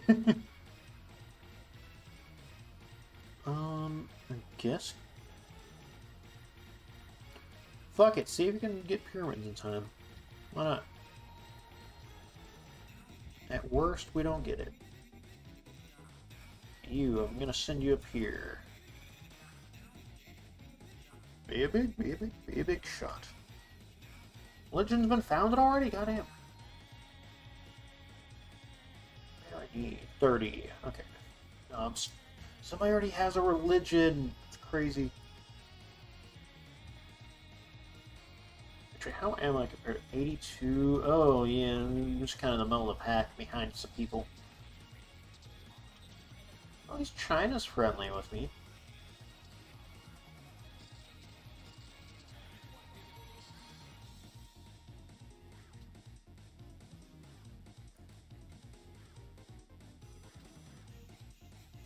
You're hemorrhaging money. Let me get back to this. Birdley, I do has had like a think it's quiet thing where we see that Birdley volunteers at the library a lot, and we also have heard like next to nothing about Birdley's family, and Queen wasn't exactly a flattering reflection of what Birdley's mother might be, if that's how it works. Sure, why not? So there's a lot of theories that Birdley's home life might not be that good either. And that might get expanded on more in the later chapters. We'll see. That would be a very... I would love to see more Birdley. Not that Birdley's my favorite character or anything, but I think there's a lot of potential to see growth for Birdley. I think that'd be nice to see. Let's have you head back up here, probably.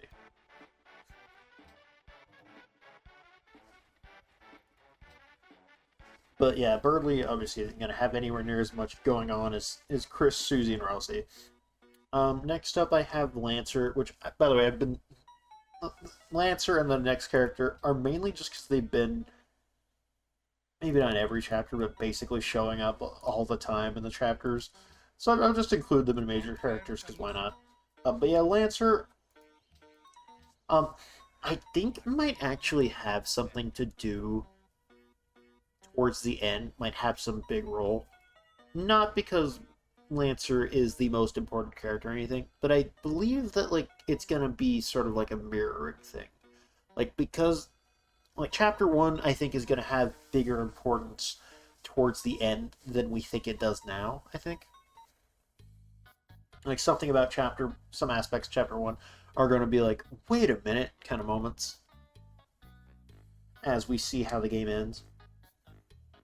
And I think that with that in mind, King, and probably to a much more greater extent, Lancer, are going to have roles to play as the story goes on. And I think Lancer, in just like a, beginning, reflecting the ending, is going to have something to do at the end. Some big role. Maybe not the biggest role, but like I think Lancer is going to matter, at the very least.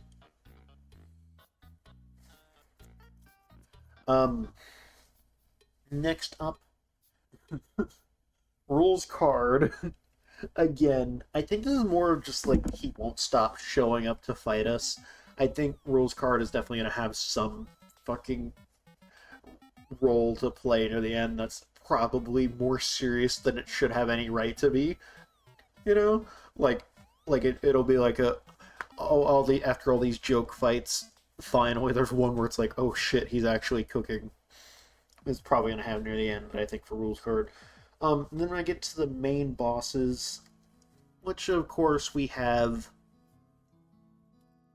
I guess, Chapter 4 is weird, but we have, for the first 3 chapters, we've got King, we've got Queen, we've got Tenna. And I think they're all gonna keep showing up like they have in the previous chapters. It's little pop-in moments, and we see more lines from them, maybe a bit more espoused. And I guess for Chapter 4, I guess Gerson kind of counts, or maybe the Titan. The Titan, I don't think at least that Titan, I don't think we're going to see again, of course. We might see new Titans. It's certainly possible. We could have a fight where we fight 2 of them, or something like that. I don't know. Maybe an army of Titans at the end. I don't know how the end's going to go, but, like, I wouldn't rule out that we see Titans again. That would make sense. Of like, oh, 1 was bad enough, now we've got to fight an army kind of moment. That could happen. Gerson, I don't know if we'll see Gerson again in the sense that like it'll be hard to make sense of Gerson showing up again. Unfortunately. But the other 3 bosses I do see coming back in some aspect. Maybe there'll be like some moment where they have collectively some importance at the end. Hard to say. Actually, would we still get Tenna considering... Oh shit. Ending song. That's a good one. But yeah, would we still be able to get Tenna if Tenna's at Metaton's house now? If you choose to do that? I don't know. The secret bosses, Jevil, Spamton, E-Ram. I guess I could also include Ram in this. Ram might have future role to play. I know somebody was having theories about Ram being a future secret boss, and that Ram is separate from E-Ram. And then also, of course, Gerson again. Again, largely, I think... Oh, and I also included Sham in this, I forgot to mention. Sham... It's hard to say how much they'll show up. Sham is one I think has high potential to have, like, future plot relevance. The others, I'm sure that we might get lines from them here or there, or references to them. Like, Spamton still gets mentioned and referenced all sorts of times, for example. But I don't know if they're going to have, like, some huge role to play. And I don't know who's going to be the future secret bosses, or how we're even going to have them for Chapter 6 or 7, really, in the same way, but,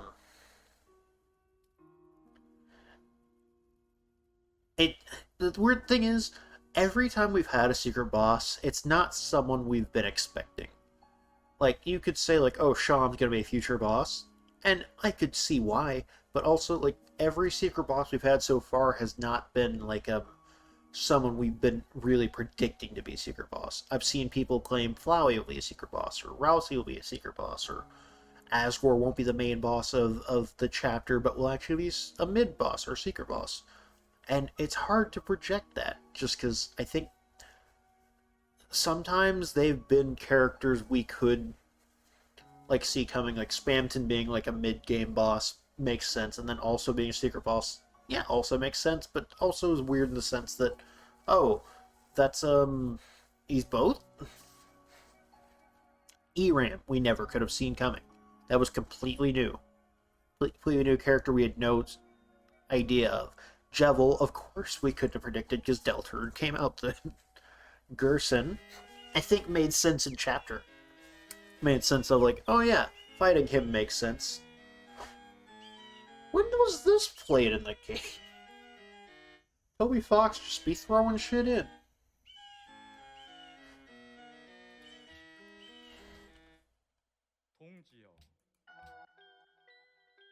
I think we're on chapter 3 now. This is really the first song in chapter 3? I thought there was a one whenever they wake up on the couch, I thought. Anyway. But yeah, if anyone was to be, if existing characters that people, like, think could be, Sean is definitely a prime candidate. I could definitely see that. I could see Rousey. I could see... Tenna's also fantastic. I love Tenna. Coming straight to your house.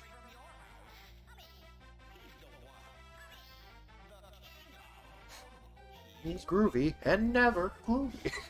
Love that. It's hard to talk when this one's going on. Mr. Antenna's TV show. Oh, TV time. Was it TV time or TV show? I think it's TV time. But still, fucking crazy. That is so good. I do think Chapter 3 is probably my least favorite, but not because of Tenna. Tenna was great. But yeah, Sham I could definitely see being a secret character. Rousey I could see it. Asgore I could kind of see it. Or if like they have some kind of flowy thing going on, I could see it.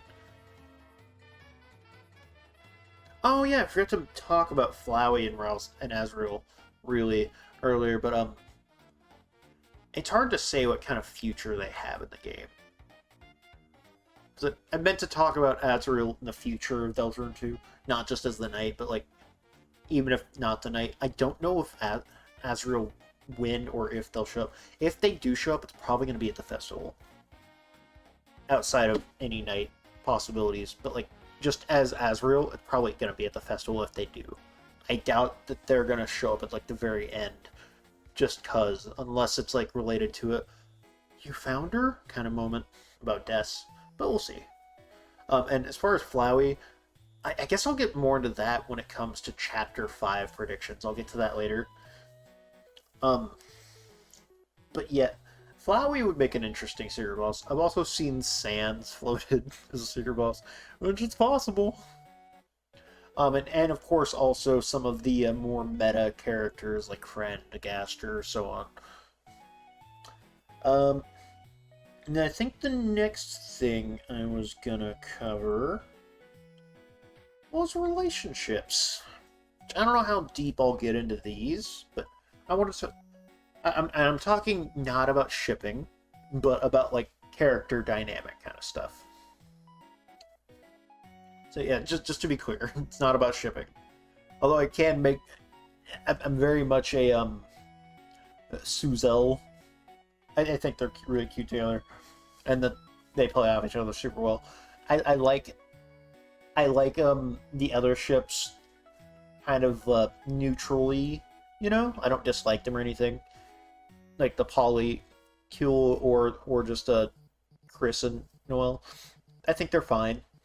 I don't dislike them or anything. In fact, there's a lot of like cute art out there. Cute like you know, things that people put out there about them. And it's cute, it's nice, I like them. It's just I don't know, it's hard for me to see them romantically.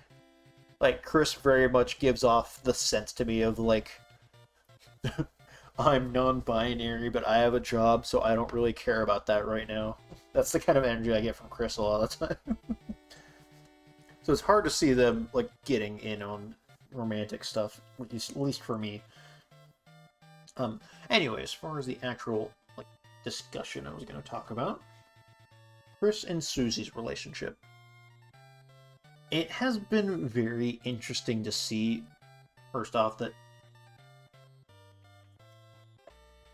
Okay. Obviously, we've grown really attached to Susie. We like Susie. Generally, the fandom loves the fuck out of Susie, and have gotten really attached to her, and would consider her a friend if they were in Chris's shoes. But what's interesting is that Chris has actually like really grown to like Susie, from what we can tell. Like, they've had moments where they're like doing that just random shit, like whenever Susie was eating the stuff outside the holiday house, like the platter that Asgore had, or like the punch in the church service, and just stuff like I think the tea that you had in chapter 2 showed how much characters like each other to an extent, and it's very interesting to see that like Chris genuinely likes Susie, like as a friend, like genuinely like has grown really attached to her over these past few days, and I really hope that that gets stronger. And obviously there's gonna be some bumps through it, but I do hope that it ends somewhere meaningful, and that like Susie has gained a friend for life, and Chris has gained a friend for life, and they aren't alone anymore in the way they were. I really hope that for them, and I'm really interested to see where that goes.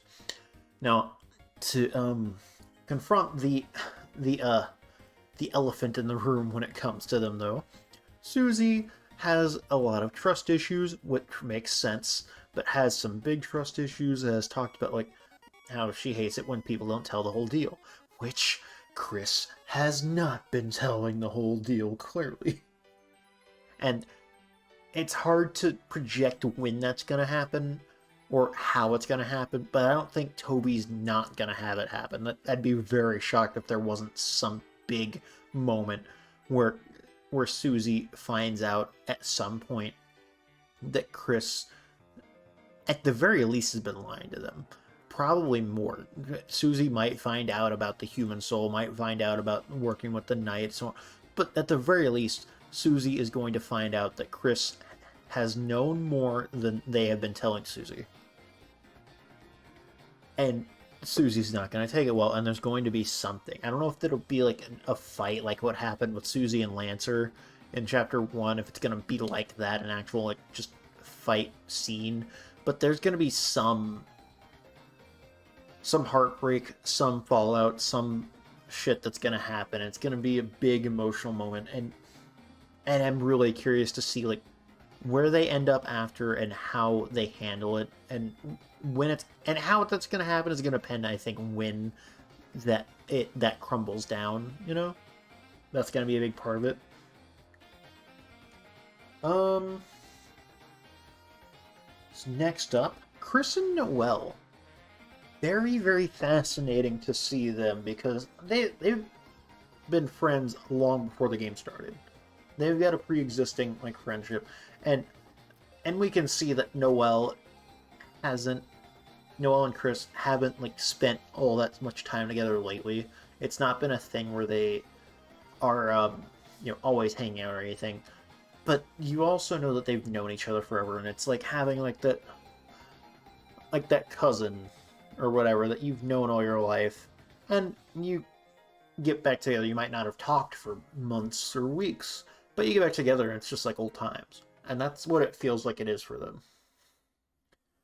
And it's just very interesting to see, like, first off, like, how like, at least in, like, the neutral way to play the game, whatever, the expected experience of the game, how they're able to fall back into like old memories and habits, stuff like that, how they can connect, how they know each other.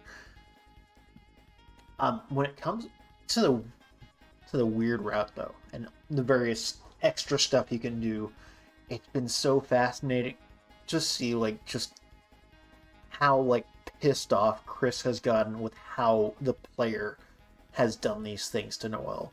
And it's going to be so explosive when we see where the weird route goes with that aspect of, like, just whatever happens to Noelle, whether we end up, like, possessing her, as has been theory, that I think there's a good chance of that, but I don't know how the weird route. I feel like, as much as I said, like, I know more about what's going on in the game than I did for going into Chapter 3 or going into Chapter 2, I still, like, weird route stuff, I'm still, like, not as completely caught up as I'd like to be. Like, obviously I know a lot of stuff, but I feel like I don't have enough connections made, enough stuff memorized. I haven't watched things through enough times to feel like I'm as competent talking about it as I want to be. I don't know if that made sense to anyone else, but I'm trying to express that, like, I definitely have, having played the parts on my own that I did, I definitely feel more confident. I knew it was going on for a lot of stuff than I do for the weird route, because I've missed the weird route every time so far. Not that I particularly want to do it. It feels like having things happen can, like, change how the game goes, at least for your experience of it. I don't know if that makes sense to anyone else, but, like, I haven't gone back and replayed stuff or, like, made additional save files, because I'm mainly just playing the game how I'm playing it. And yeah, I might have missed a secret boss, or yeah, I didn't do weird route, stuff like that. But that's okay. That's okay, because I've tried my best to find what I can, but I've played the game I want to play it, you know? And that's involved not horrifyingly torturing Noelle, which I'm a bit happy about. That's a good thing. I'll find out about the lore implications at some others at a future time. And I'll try my best not to get spoiled. That's just gonna be really hard in the coming future.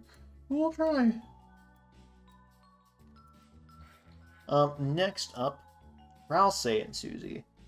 It has been very, very fun to see them, like, kind of grow as friends, and how Ralsei, of course, I think knows that the human player is inside Chris, and so Chris has been, like, the main focus of their attention, adoration, and whatever else.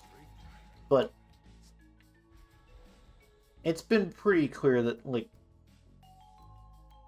Susie, they've taken put a lot of consideration into Susie, and have been, how do I put it? I want that one on a secret path. I didn't think that would still be up. How do I put it? Oh, we actually finished it? Yeah, damn. I didn't think that would happen.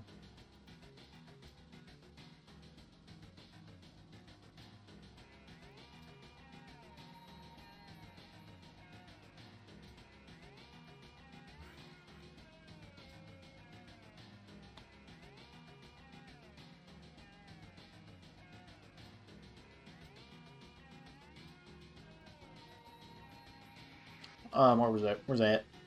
It's been very interesting to see them, like, have, like, their own adventures and have their own grow with each other and not just with the player. Because, like, you know, in a way, Susie's as much an important part of this as Chris is, and I think Rousey's been slowly learning that, has been slowly embracing being his own person, in large part thanks to Susie. So, like the whole idea that, like, yeah, Rousey doesn't consider himself to matter, but Susie does, and that's rubbed off on Rousey over time. Well, thank you. Thank you for that. Now people will be less inclined to invade my capital. That's lovely.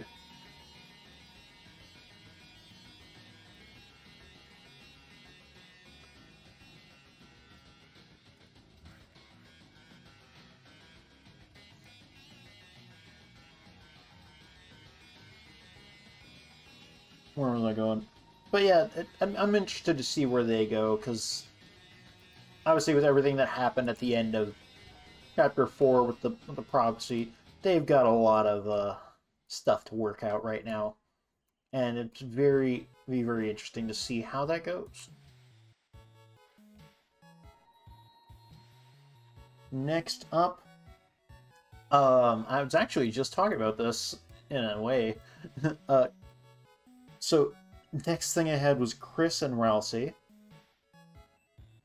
Versus Rousey and the player. So Rousey's two different relationships going on that can vary differently here. And those are so interesting when you really get down to it. Because, like, yes, Rousey and Chris, their relationship has some stuff going on, but Chris doesn't seem to care that... Oh my god. Fuck you. I was just putting something down there. Okay.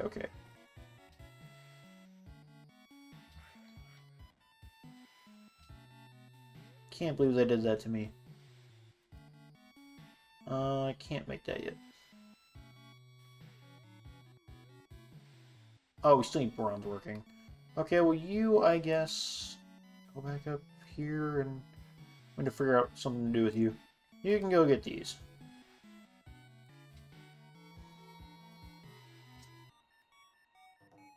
Oh, Wellington. You can't do that yet. Okay. Well, the thing says I should build here, so why not?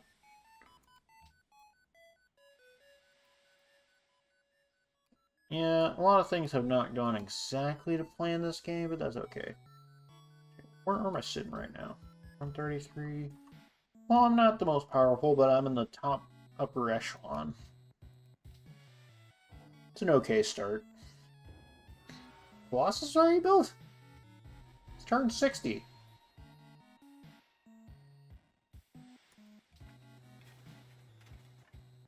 They're at war. Okay.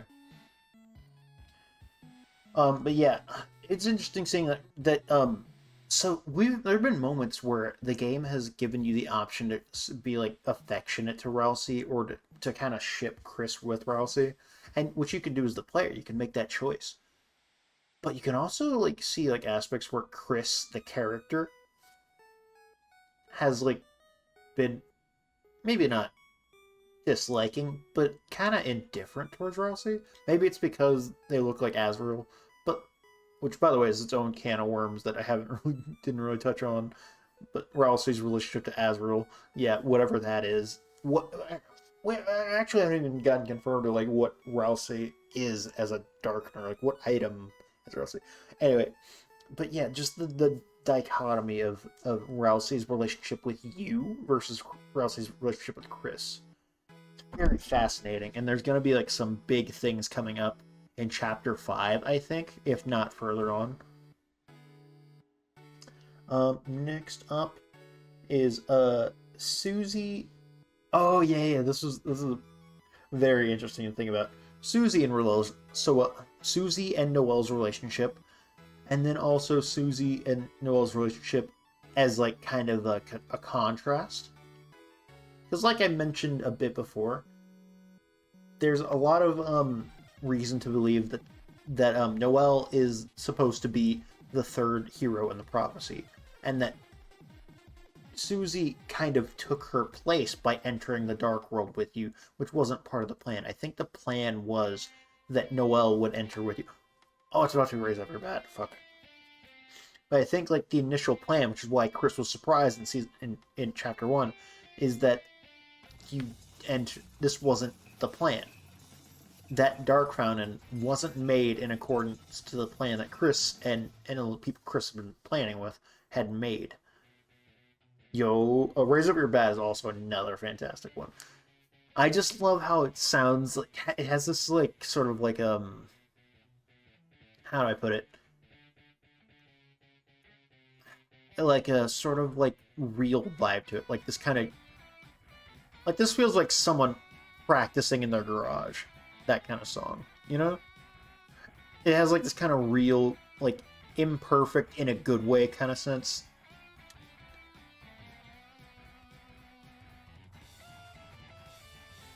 And it has some like crazy licks in there. Like this part's so good. It was definitely like a lot of guitar parts later. They're really fucking good. I love it. I think Chapter 4 blew Chapter 3 out of the water when it came to music, in my opinion. Like I'm not a Chapter 3 hater. I love it, but like of the 4 chapters, I think Chapter 4 definitely beat it in a lot of areas because Chapter 4 was just incredible, and Chapter 2 is really fucking good, and Chapter 1 is also really fucking good, and Chapter 3 is also really fucking good. But like being in a group of really fucking good things, one of them is going to be the least fucking really fucking good.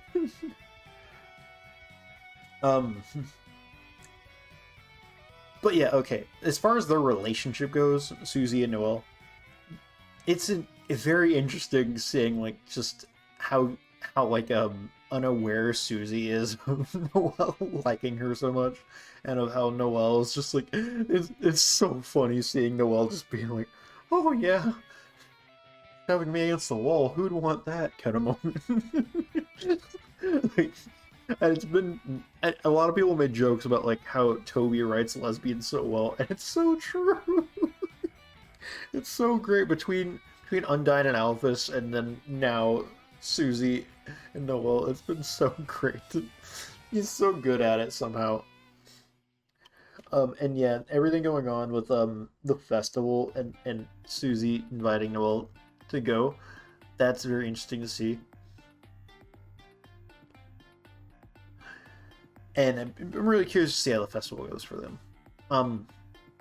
And you know, obviously they're talking Chapter 4 while Chris is beating the shit out of you with a bat, or. And I think the part where you're in the basement, like there's so much interesting things going on with their relationship that's coming to, if you don't mind my choice of words here, bloom soon. And then of course the whole idea of like Susie breaking fate and writing her own story, and how like in a sense she kind of took Noel's place in the story. Very, very interesting to me. I like seeing the contrast of Noel, who can break the game in a lot of ways, and Susie, who also breaks the game in, I guess, different ways. It's hard for me to really express it, but like Susie can change things, but Noel finds a way to almost like break the system in a gamer wise. You know, like she finds exploits while Susie just breaks through the entire framework. Does that make sense? And it's seeing how like these two different things are changing the game in so many ways. Whether it's Susie making choices that even us, the player, can't stop her from doing, or Noel being able to access things like the weird route and find different ways of interpreting the game. Um, Next one is Birdly and Noel. I don't know if I'm gonna go on this one that much. It's pretty self-evident. It's pretty much all the stuff in Chapter 2. It's self-evident. It's a very interesting dynamic for them, but I don't know how much of it we're gonna get in the future. Maybe there's a bit for the festival, probably. Not on the weird route, obviously, but you know, in general, I feel like there's gonna be some stuff for them. But you know, largely, I think they're, as far as their relationship with each other, it's pretty much not that there's not more you can do with it, but I don't think there's a need to do more with it. At least not that much. There's probably going to be some like touches on the end to give them a conclusion, but I think most of their relationship story was in Chapter 2, and we might see more, because you know we do see Burnley kind of like go right back to where he was, but I don't think that's like a a circular character arc. I think he just had a stumble because he didn't. You know, and I think they'll finish off the, the game in a nice way. Next relationship I had listed was Des with everyone. Yeah, Des has a very... I guess I'll start with Chris, just because that is one of the more interesting ways of interpreting Des's relationship. A lot of people have suspicions that like Chris and Des might have been closer or more connected than like the game has really told us so far. And which again is like a thing where we don't know yet. It might be. We'll see. But a lot of people think that Des might have been human or might have wanted to be human but wasn't, or stuff like that. And like how rebellious Des was with Carol and her family, and just it'll be interesting to see like how things go as far as how much Chris kind of took after Des and what the relationship was that led to Des' disappearance, which I'm like 99.99% certain that Chris has a large hand in doing it. That's why I believe Chris has that promise that is mentioned in the phone call at the end of chapter 4. That's why Chris has these plans for the night. It's to bring Des back. Whether that means like the way I hope it means, like Des is lost full stop, or if they just mean in this sense of like her body's the roaring night and we need to get her mind and soul back in. I don't know. That never made sense to me, because like why would the night be aura farming if it's not Des's right mind, you know? Which I'm getting off on a tangent again on the night. Obviously we can tell largely how Asriel would have felt.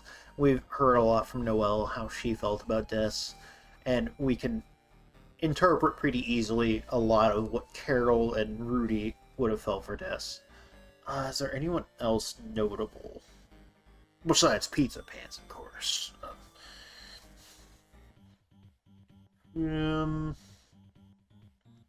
Asgore, of course, probably is connected to Des' disappearance. He ran her over, of course. That's the real answer. But he's trying to clear his name and win his his ex-wife back. And it probably has to do with Des' disappearance, so he definitely feels guilt over what happened. I don't know if he was connected to her disappearance or was just like blamed for not finding her, like it happened under his watch kind of thing. I don't know how connected he is to her disappearing, but I believe Chris is. And yeah, Des... It'll be... I feel like we're going to learn a lot about Des in Chapter 6, probably. We'll see.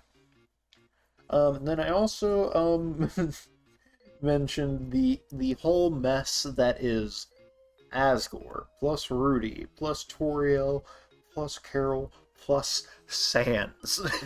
That whole kerfuckle where you have one married couple, one divorced couple, a pair of dads, one... I guess she could be considered a MILF, and the weird neighbor skeleton guy. And you know, everyone's got like a weird vibe with each other at the very least. And it's just I don't know what Toby's gonna do with all of this messy relationships going on right now. But we'll see. Okay, so that's it with the relationship stuff that I had planned. Next, I have the themes, which there's a lot of themes I didn't think of to put here, and two of them I think are kind of the same thing. I hope it sounds more like a distinction than what I wrote down, but I feel like an idiot typing it, writing these down, you know. So the first one is Fate, Defiance of Fate. So we, of course, get told in the very beginning of the game about like how, I think Toby told us as the game was launching or something like that, that there weren't going to be multiple endings. There was only one way to play. And we get told by Susie, by the voice in the beginning of the game that might be Gaster, and you know, just in all sorts of different ways of like how locked into this the story is and how things, you can't change who you are, you can't change the path ahead of you, that kind of thing. About how we're locked into this. And of course, for a lot of it, like in chapter 1, you can do things differently. You can say fight Jebel. You can fight Jebel, and that is a significant change, but it doesn't change how the story goes, you know? And then you can do stuff in the weird route, but things still happen. Things still go the same. It's just a slightly different path to have gotten there with maybe some different context. And I think that's largely what's going to be happening with the weird route and stuff like that, where you can't prevent a lot of the broad strokes from happening. You can't fully change the story, but you can change the context to it. You can change how you get there to the point where it might mean something completely different.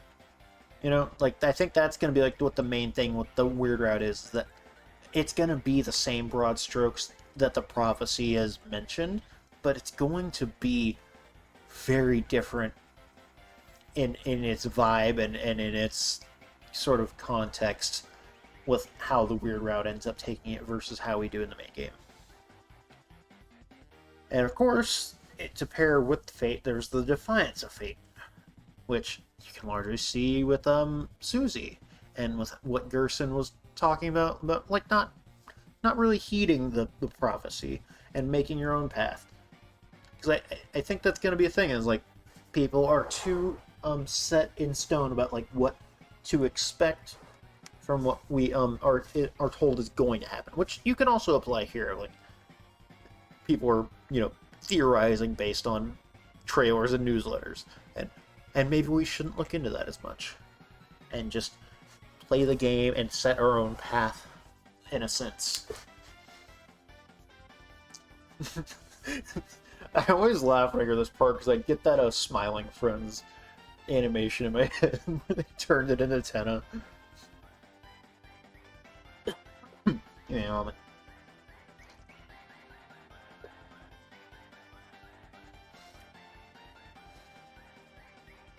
but yeah. I guess I'll go ahead and get into this now. But, as far as the Fate and Defiance of Fate... Actually, no, I'll get that in the next point, because that can definitely differentiate that from Fate a little bit. But yeah, it's been very interesting to see. Is like, I haven't really gotten too much into the meta stuff yet. I'll get into that later. But, I'll get into that a little bit here, but like, we can kind of gotten the impression with Toby's cryptic tweets when the game first launched way back, and you know, the cryptic tweets that launch each chapter, stuff like that, and the brief things we've heard from Gaster in the game of like, he's dropping us into what is kind of an experiment, and what is the game that we're supposed to be playing under his watch. And it's a preset story, and he's having us go through it, and he knows where it's going to go.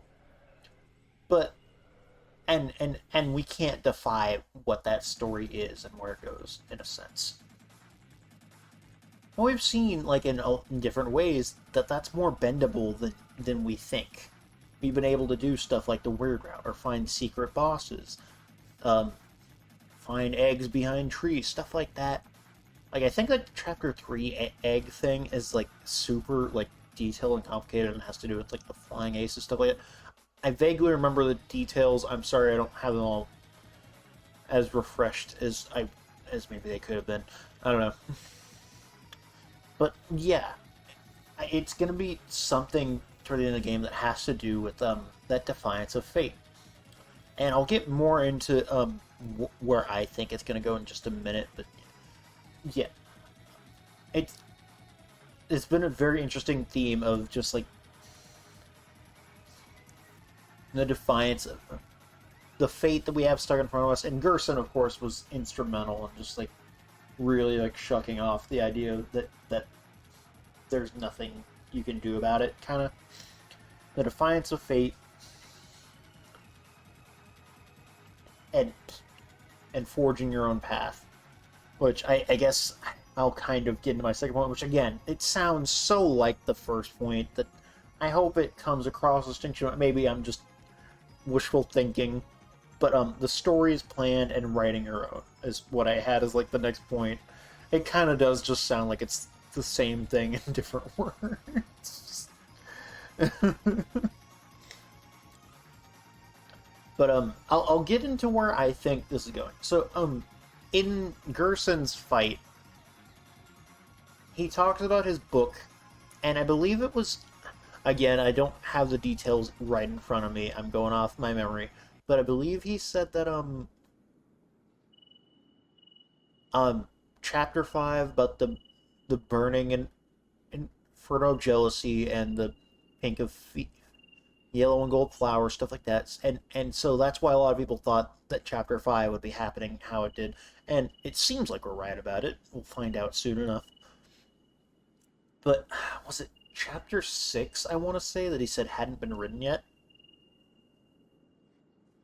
Which is a big enough thing on its own, but chapter 7 of his books I don't think is even mentioned. Let me look that up really quick. Gerson's...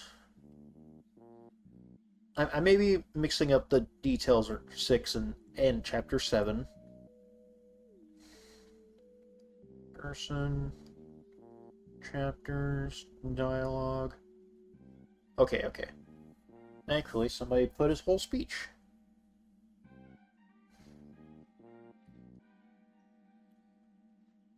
Okay, Chapter 5, The Field of Pink and Gold. What happens next? Yeah, who knows? There's only one more chapter after that. It all stopped. The next book, it never did get written. So he says there's only one more chapter, which is after Chapter 5. The one that he's written. There's only one more chapter after that. After chapter 5. Unless after that it has some other meaning, that's potentially something, but I'm just going to assume that he means after that, meaning after chapter 5, the last one he mentioned.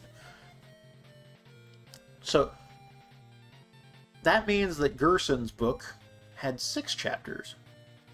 Deltarune is going to have 7. So, I think there was a theory about this, but like it's something that I'm highly bought into and I hope happens. And again, Toby Fox could do something else, prove me wrong, and you know, it's whatever. It'll be better than anything I could hope for. But I trust him. But what I am thinking might happen, and where I'm hoping it goes, is that chapter 6 will largely be what was supposed to be the final chapter of Gerson's book. He doesn't really tell us the details of what chapter 6 is. And he talks about, of course, the white pen of hope. But I think chapter 6 is going to be where, obviously, the roaring, the end of the world, all the prophecy stuff, and where things conclude in quotation marks, and things end, and where the story goes. And I think chapter 7 doesn't exist in the sense of, like, it's been planned in story. Like, it's not part of Gaster's story in the game. It's not something that was, like, pre-planned for that. I think chapter 7 isn't part of that. Obviously, it's a part of Toby's story, and what Toby has written. He obviously made 7 chapters for a reason as the game maker, but I think that's like, as far as the in-game story, there were only ever supposed to be 6, and that the 7th is because Susie is going to defy fate and write her own story to get a better ending. Whatever that better ending is, whatever happens at the end of prophecy that we don't see in chapter 4, probably is someone's death, but it's hard to say for sure. But I think that's where it's going to lead, is whatever tragic thing happens at the end of chapter 6, and chapter 7 is going to be Susie saying, no, I refuse to accept this, I'm writing my own ending. However that's going to happen. But yeah, that's I don't want to claim credit for that, because I think I saw it basically spelled out in someone else's video. But that's where that's where I think, like, I think things can go, is like chapter 6 is going to be where we find out a lot of like dark lore stuff and where things end and so on. And chapter 7 will be more of like a Susie breaking fate, writing her own story. Probably a lot of the meta stuff that where it concerns Gaster and and I know there's been a lot of discussion of like other entities that might be more on that meta level. Like Friend is obviously, I don't think at the level of Gaster, but is a meta thing going on. And there's the man behind the tree and whoever. I didn't even catch this when I first played, by the way, but apparently, the person who kicks us out of like the Goner Maker sequence, a lot of people think isn't Gaster. I didn't even catch that it might be someone else. I assumed that he was having us do a little experiment. Then he's like, no, fuck you. Plays Chris. I didn't think of it as someone hijacking Gaster's experiment and sending us in as Chris instead of our vessel. That's not something I had thought about at the time, but that's something I saw in a thing. Next thing is agency. There's gonna be some kind of big confrontation that happens with us and Chris in some sort of sense, and probably something with Noelle and Susie as well. Probably more Noelle. I think agency is less a Susie thing and more of a Chris and Noelle thing, probably. Noelle more on the weird route, but mainly Chris in the main game. I don't know how that's gonna work out. I don't know if there's gonna be like a literal fight where Chris is fighting us or something like that. Maybe that's what's happening in the chapter 5. I don't know, but I don't know. I don't think Toby would just show that in the trailer if that was the case. I suspect that that's more related to psyching us out with Flowey.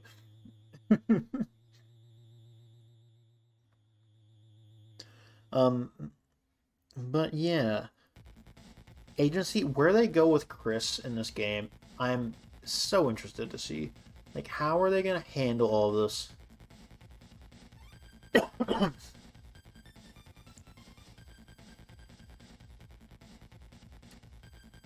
um, last couple themes are not as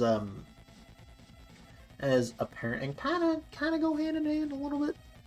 The first one is escapism.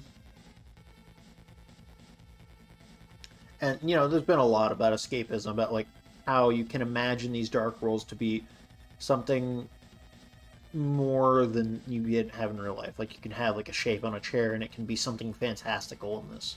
And about how you can go to these dark worlds. Like, they did a whole thing in Chapter 2 where Birdley wanted to make an ideal world for him and Noelle, and Queen wanted to make a perfect world for everyone, and how they almost started the roaring by trying to make a better world than the one they'd had.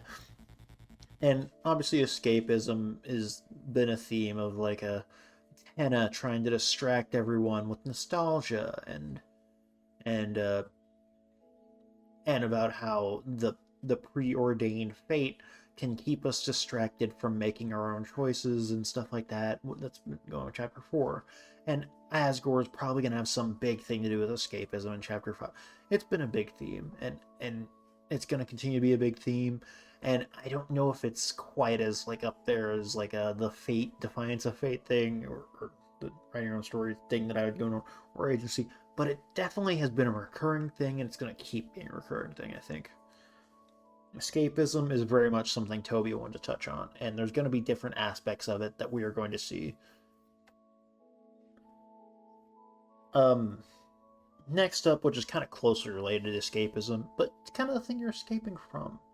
And guilt, isolation, PTSD, we see a lot of that with Chris, with Birdley, with Susie, with Noelle, some of the adults. You see it with the secret bosses a lot. There's a lot of stuff where people isolate themselves or haven't had support structures, or their parents aren't as good as they could have been. And you see a lot of how that's affected people, how people have grown up in situations that affected them in growing up in ways that weren't ideal. That's been another thing, is we see like a lot of parents that weren't they were trying, but the kids ended up being greatly affected in some way or another. Like no, Noel's a good kid. Noel's an awesome kid, and is really kind, really smart, really considerate to people, but also does not have a backbone because of how she was raised. Meanwhile, Susie, as an example, has never known what it's like to have people she can depend on and trust. And that's just that's heartbreaking to see, like how these kids have grown up with things. Chris obviously feels guilt probably for deaths, but we'll see what exactly. And there's been a lot. Eram goes to town on Chris. um.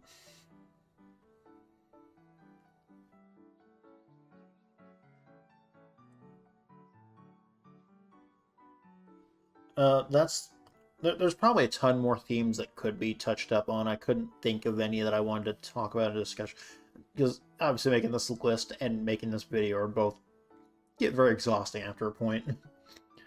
So main two big things left, and this one has a bunch of smaller things. I want to touch a bit on the meta stuff.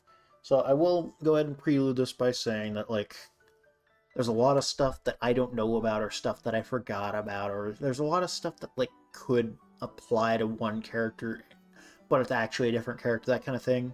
Like, there's stuff like that in Undertale, too, where it's like, learning about the True Lab, learning all the entries in the lab.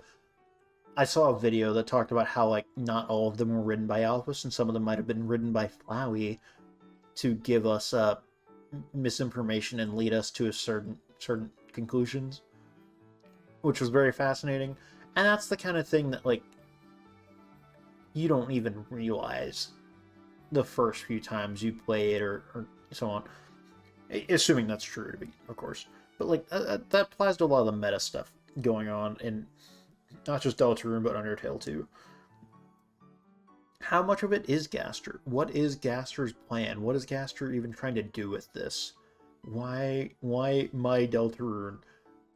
Where do you plan for this to go? What's gonna happen with Gaster? Is there gonna be like some kind of final boss? Is he gonna be the final boss? Is he even going to, like, actually show up in the game for real?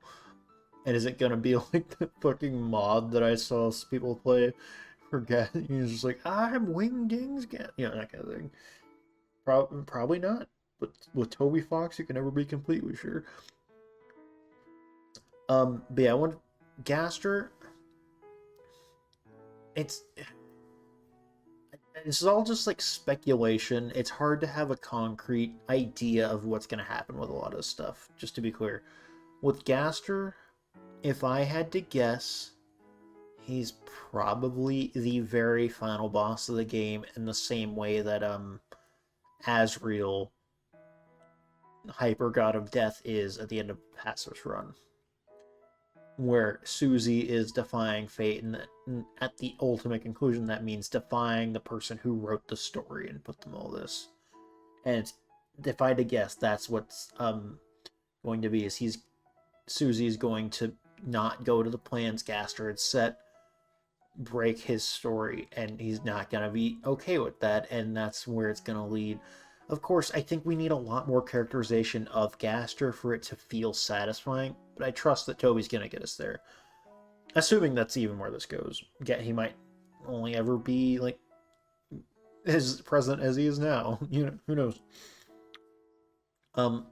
Next meta thing that I think is absolutely going to make a comeback is the vessel from the very beginning of the game. Obviously not till probably chapter 6 or 7. I don't doubt it shows in chapter 5. But I think the vessel that we make in chapter 1 at the very beginning, I think that is going to come back. Maybe as a fight, maybe as just we're confronted with what we've made kind of moment. And maybe it just leads to, like, a talking in a room at some point. But I think that vessel is coming back in some shape or form. Probably wanting vengeance, but who knows?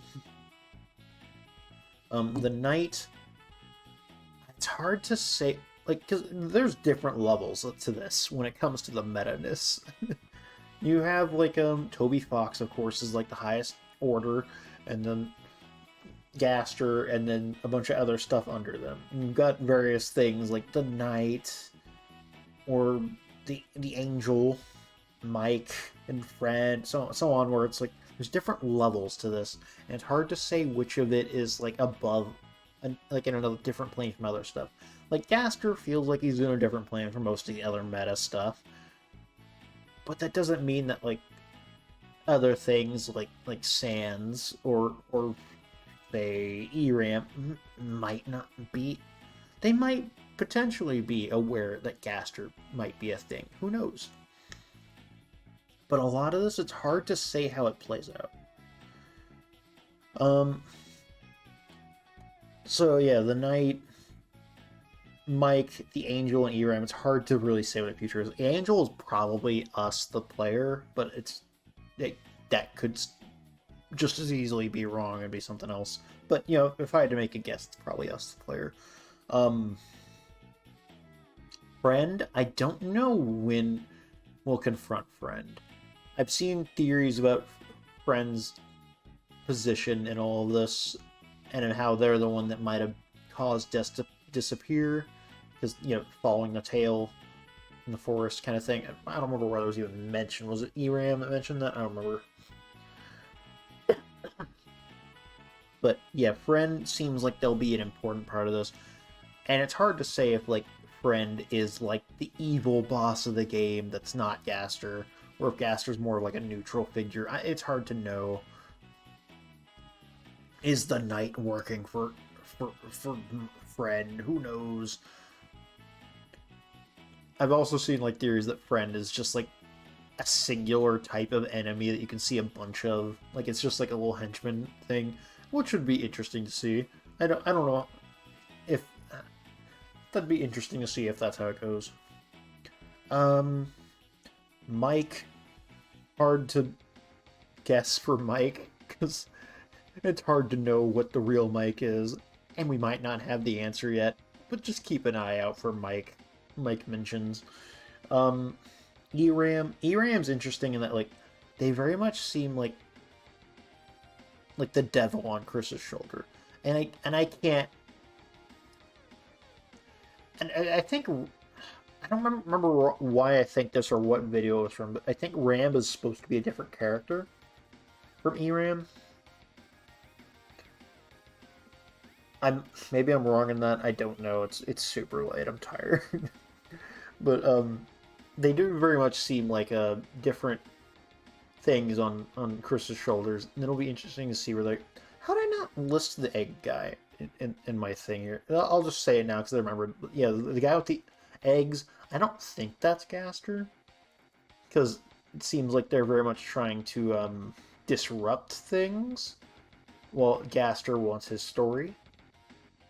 So, the Eggman, mystery tree guy, you know, very much could be some oppositional force to Gaster, and we'll see if that is the case, and if that comes into play later.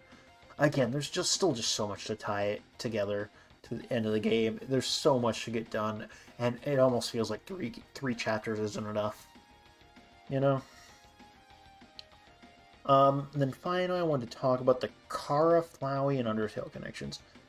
Kara, I doubt shows up in any meaningful way. Maybe gets alluded to near the end. Like, there may be like a sort of, not Kara mention or anything, but more of just like a Kara equivalent for Deltarune. But I doubt Kara literally shows up in any meaningful way. Flowey, I think, might get I doubt literally shows up, but might get referenced or as a jump scare kind of thing in Chapter 5 specifically, where Flowey is a thing. Like, we see the yellow flower in, like, the newsletter. We see that, like, Flowey is being hinted at. I don't know if Flowey ends up being, like, a fight we have, or, like, if it's just gonna be... I'll get into, like, my specific idea of what might happen. But Flowey, I think, is going to have things in Chapter 5, but ultimately not be a character in the same way he was in Undertale. And Undertale connections, I guess, like, again, I already talked a bit about the Sands and possible reality thing going on. I think, if anything, Deltarune's more of, like, just an alternate universe where different things happen in this different situation. All the same characters, though, but, like, they clearly don't know each other in the same way, if they do at all.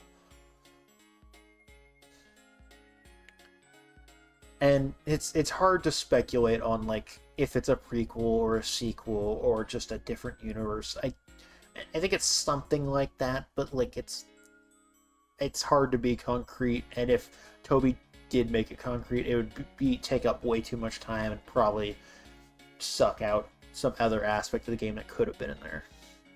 We'll see. Alright. So finally, I'll get into my Chapter 5, 6, and 7 predictions. So I think my guesses for Chapter 5 is, of course, that the Dark World is going to be in Asgore's shop. If I had to guess, we have a bit of time around town. The festival's getting set up, but isn't happening until later that night. We have a bunch of stuff, for whatever reason, happen that lead us to being in Asgore's shop, where we find the Dark World, go in, do all the shit throughout the day, and have our adventure in the Dark World. Things probably get darker near the end than the advertising would lead us to believe. I do think we probably get a guide character. I think we'll have a character that is like a guide for us, kind of similar to what Rousey was in Chapter 1. Only this guide character, I think, is probably going to look, maybe not exactly like Flowey, but kind of similar to a point where it's a little unnerving. And I think they're going to be very much like Flowey was initially.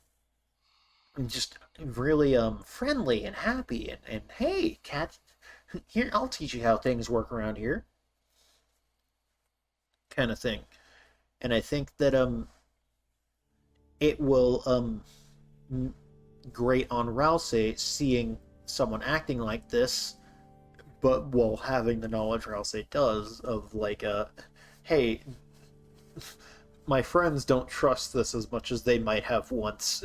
They see through the bullshit, and it'll, like, just kind of be like Rousey will kind of be conflicted on whether to go along with the haha, everything's so fun, or hey, we have actual problems and we need to talk them out. And eventually Rousey will reach a breaking point through the chapter, and I don't know where exactly that will lead, but obviously there's also stuff with Asgore, but it's hard to project, but because I don't know if he makes the Dark World or not. He probably does, and if he does, there's probably going to be some really uncomfortable stuff with Toriel and his feelings towards her that happens somewhere in the chapter, and he's going to need to be confronted. I don't know if we're going to have, like... Oh, fuck. Dark Sanctuary's here. The song's so good.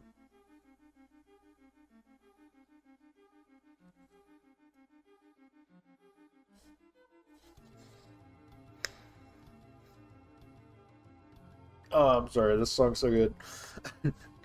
But I imagine the chapter doesn't end on a very happy note after the happy adventure we've had. Also, Jock and Tim will grow the beard. That'll be fun. And then I think the festival will happen. Maybe all this happens mid-festival. Maybe the festival happens after. But I think the festival happens, but the festival will not.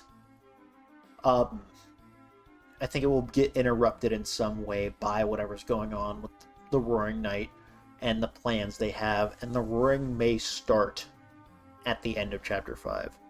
Chapter 6, I think, is largely going to be very simpler gameplay-wise than previous chapters, because Toby did kind of allude to that Chapter 6 was a different game-making experience. And I think that's going to be because it's going to be largely exposition. It's going to be largely talking. It's not going to be anywhere near as much battling going on. I think it's going to be a lot like the section of Undertale where you get past the core and are heading to Asgore. And there's going to be a lot of lore. You're going to find out a lot of things about a lot of characters. There's going to be confrontations, emotional outbursts kind of thing with Chapter 6. Maybe we deal with Friend. I don't know. Maybe we find where Des is. Maybe we unveil the night, Chapter 6. That's probably a lot of stuff. And then I think it's going to conclude the chapter with a lot of, like, cosmic things going on. And, the story that Gaster wants to play out will play out, and it'll end very bittersweet, probably, with whatever happens in the prophecy that Susie didn't think they'd let happening. I think it might be... I'm actually less thinking that it would be Susie's death, just because I think Susie will be instrumental in changing things. I could see it being Chris. I think Chris would throw themselves away, or Rousey, actually, either of them actually, would throw themselves away to save the world.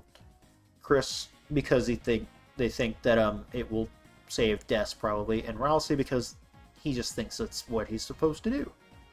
And Susie will try and change things. I think that's what Chapter 7 is going to largely be, is like probably some amount of time of fallout from Chapter 6, and then Susie probably taking some time to change fate. And Susie, I think, will sort of be the big hero that changes things. I think if there's a comparison, is a lot like Echo in Season 2 of Arcane. But obviously the story is... Chris is the main character, us the player the main character, and Chapter 7, at least the back half of it, will deal a lot with Chris having agency of their own, if I had to guess. Of course, Toby will probably go in a wildly different direction and have some different things happen, and it'll be very interesting and cool. And of course, it's hard to project that much for Chapter 6 and 7 yet anyway, because we don't even know what happens in Chapter 5 yet. We'll see. Gerson!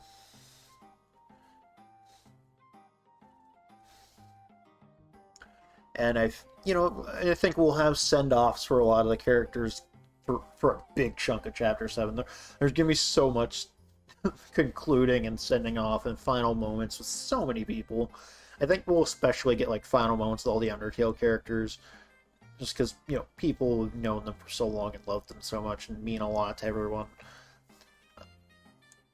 that I think Undertale characters will get a bit of a special treatment at the very end, if I had to guess. We'll see. But yeah, I just had to talk about Deltarune stuff and what I thought about things and where things are going and just discussion, because I honestly, I don't want to have that in the prelude to whenever I start playing, so I have to get it out now and just put this out beforehand, before the game starts, because I don't want to do this when I'm opening up the game for Chapter 5, right? Does that make sense? Better now than then. But yeah, I've exhausted all my topics. It is way too late at night. I need to go to bed.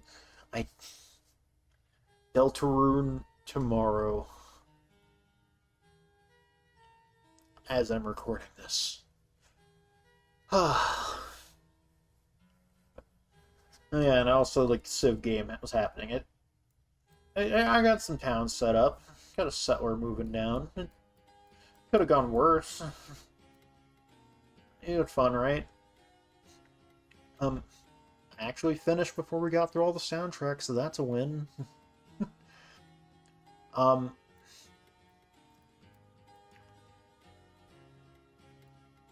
Man, what else?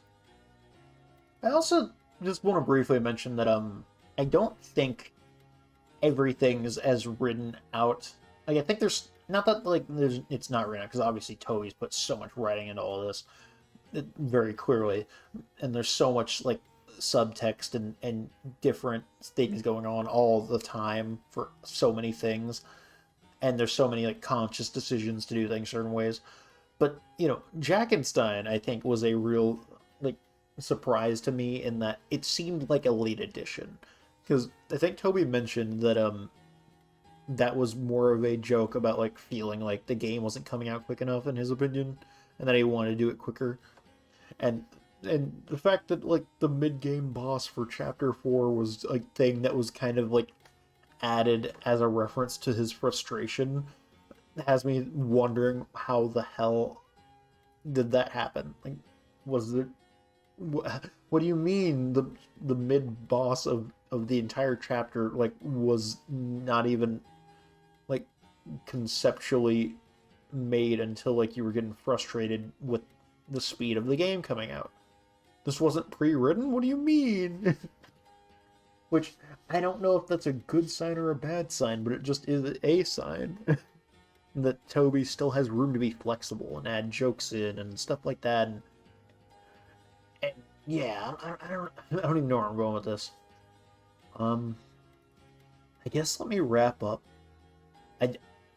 I do also really hope that there's a reference to Undertale Yellow, because this will be the time to do it, with it being all flowery and possibly westerny. I think Japanesey. Speaking of Jackenstein, you're in Dark Zone. Also a very good track. But yeah, I think I've gotten my thoughts out mostly. I'm sure I'll get mad at myself later when I forgot to talk about something or another.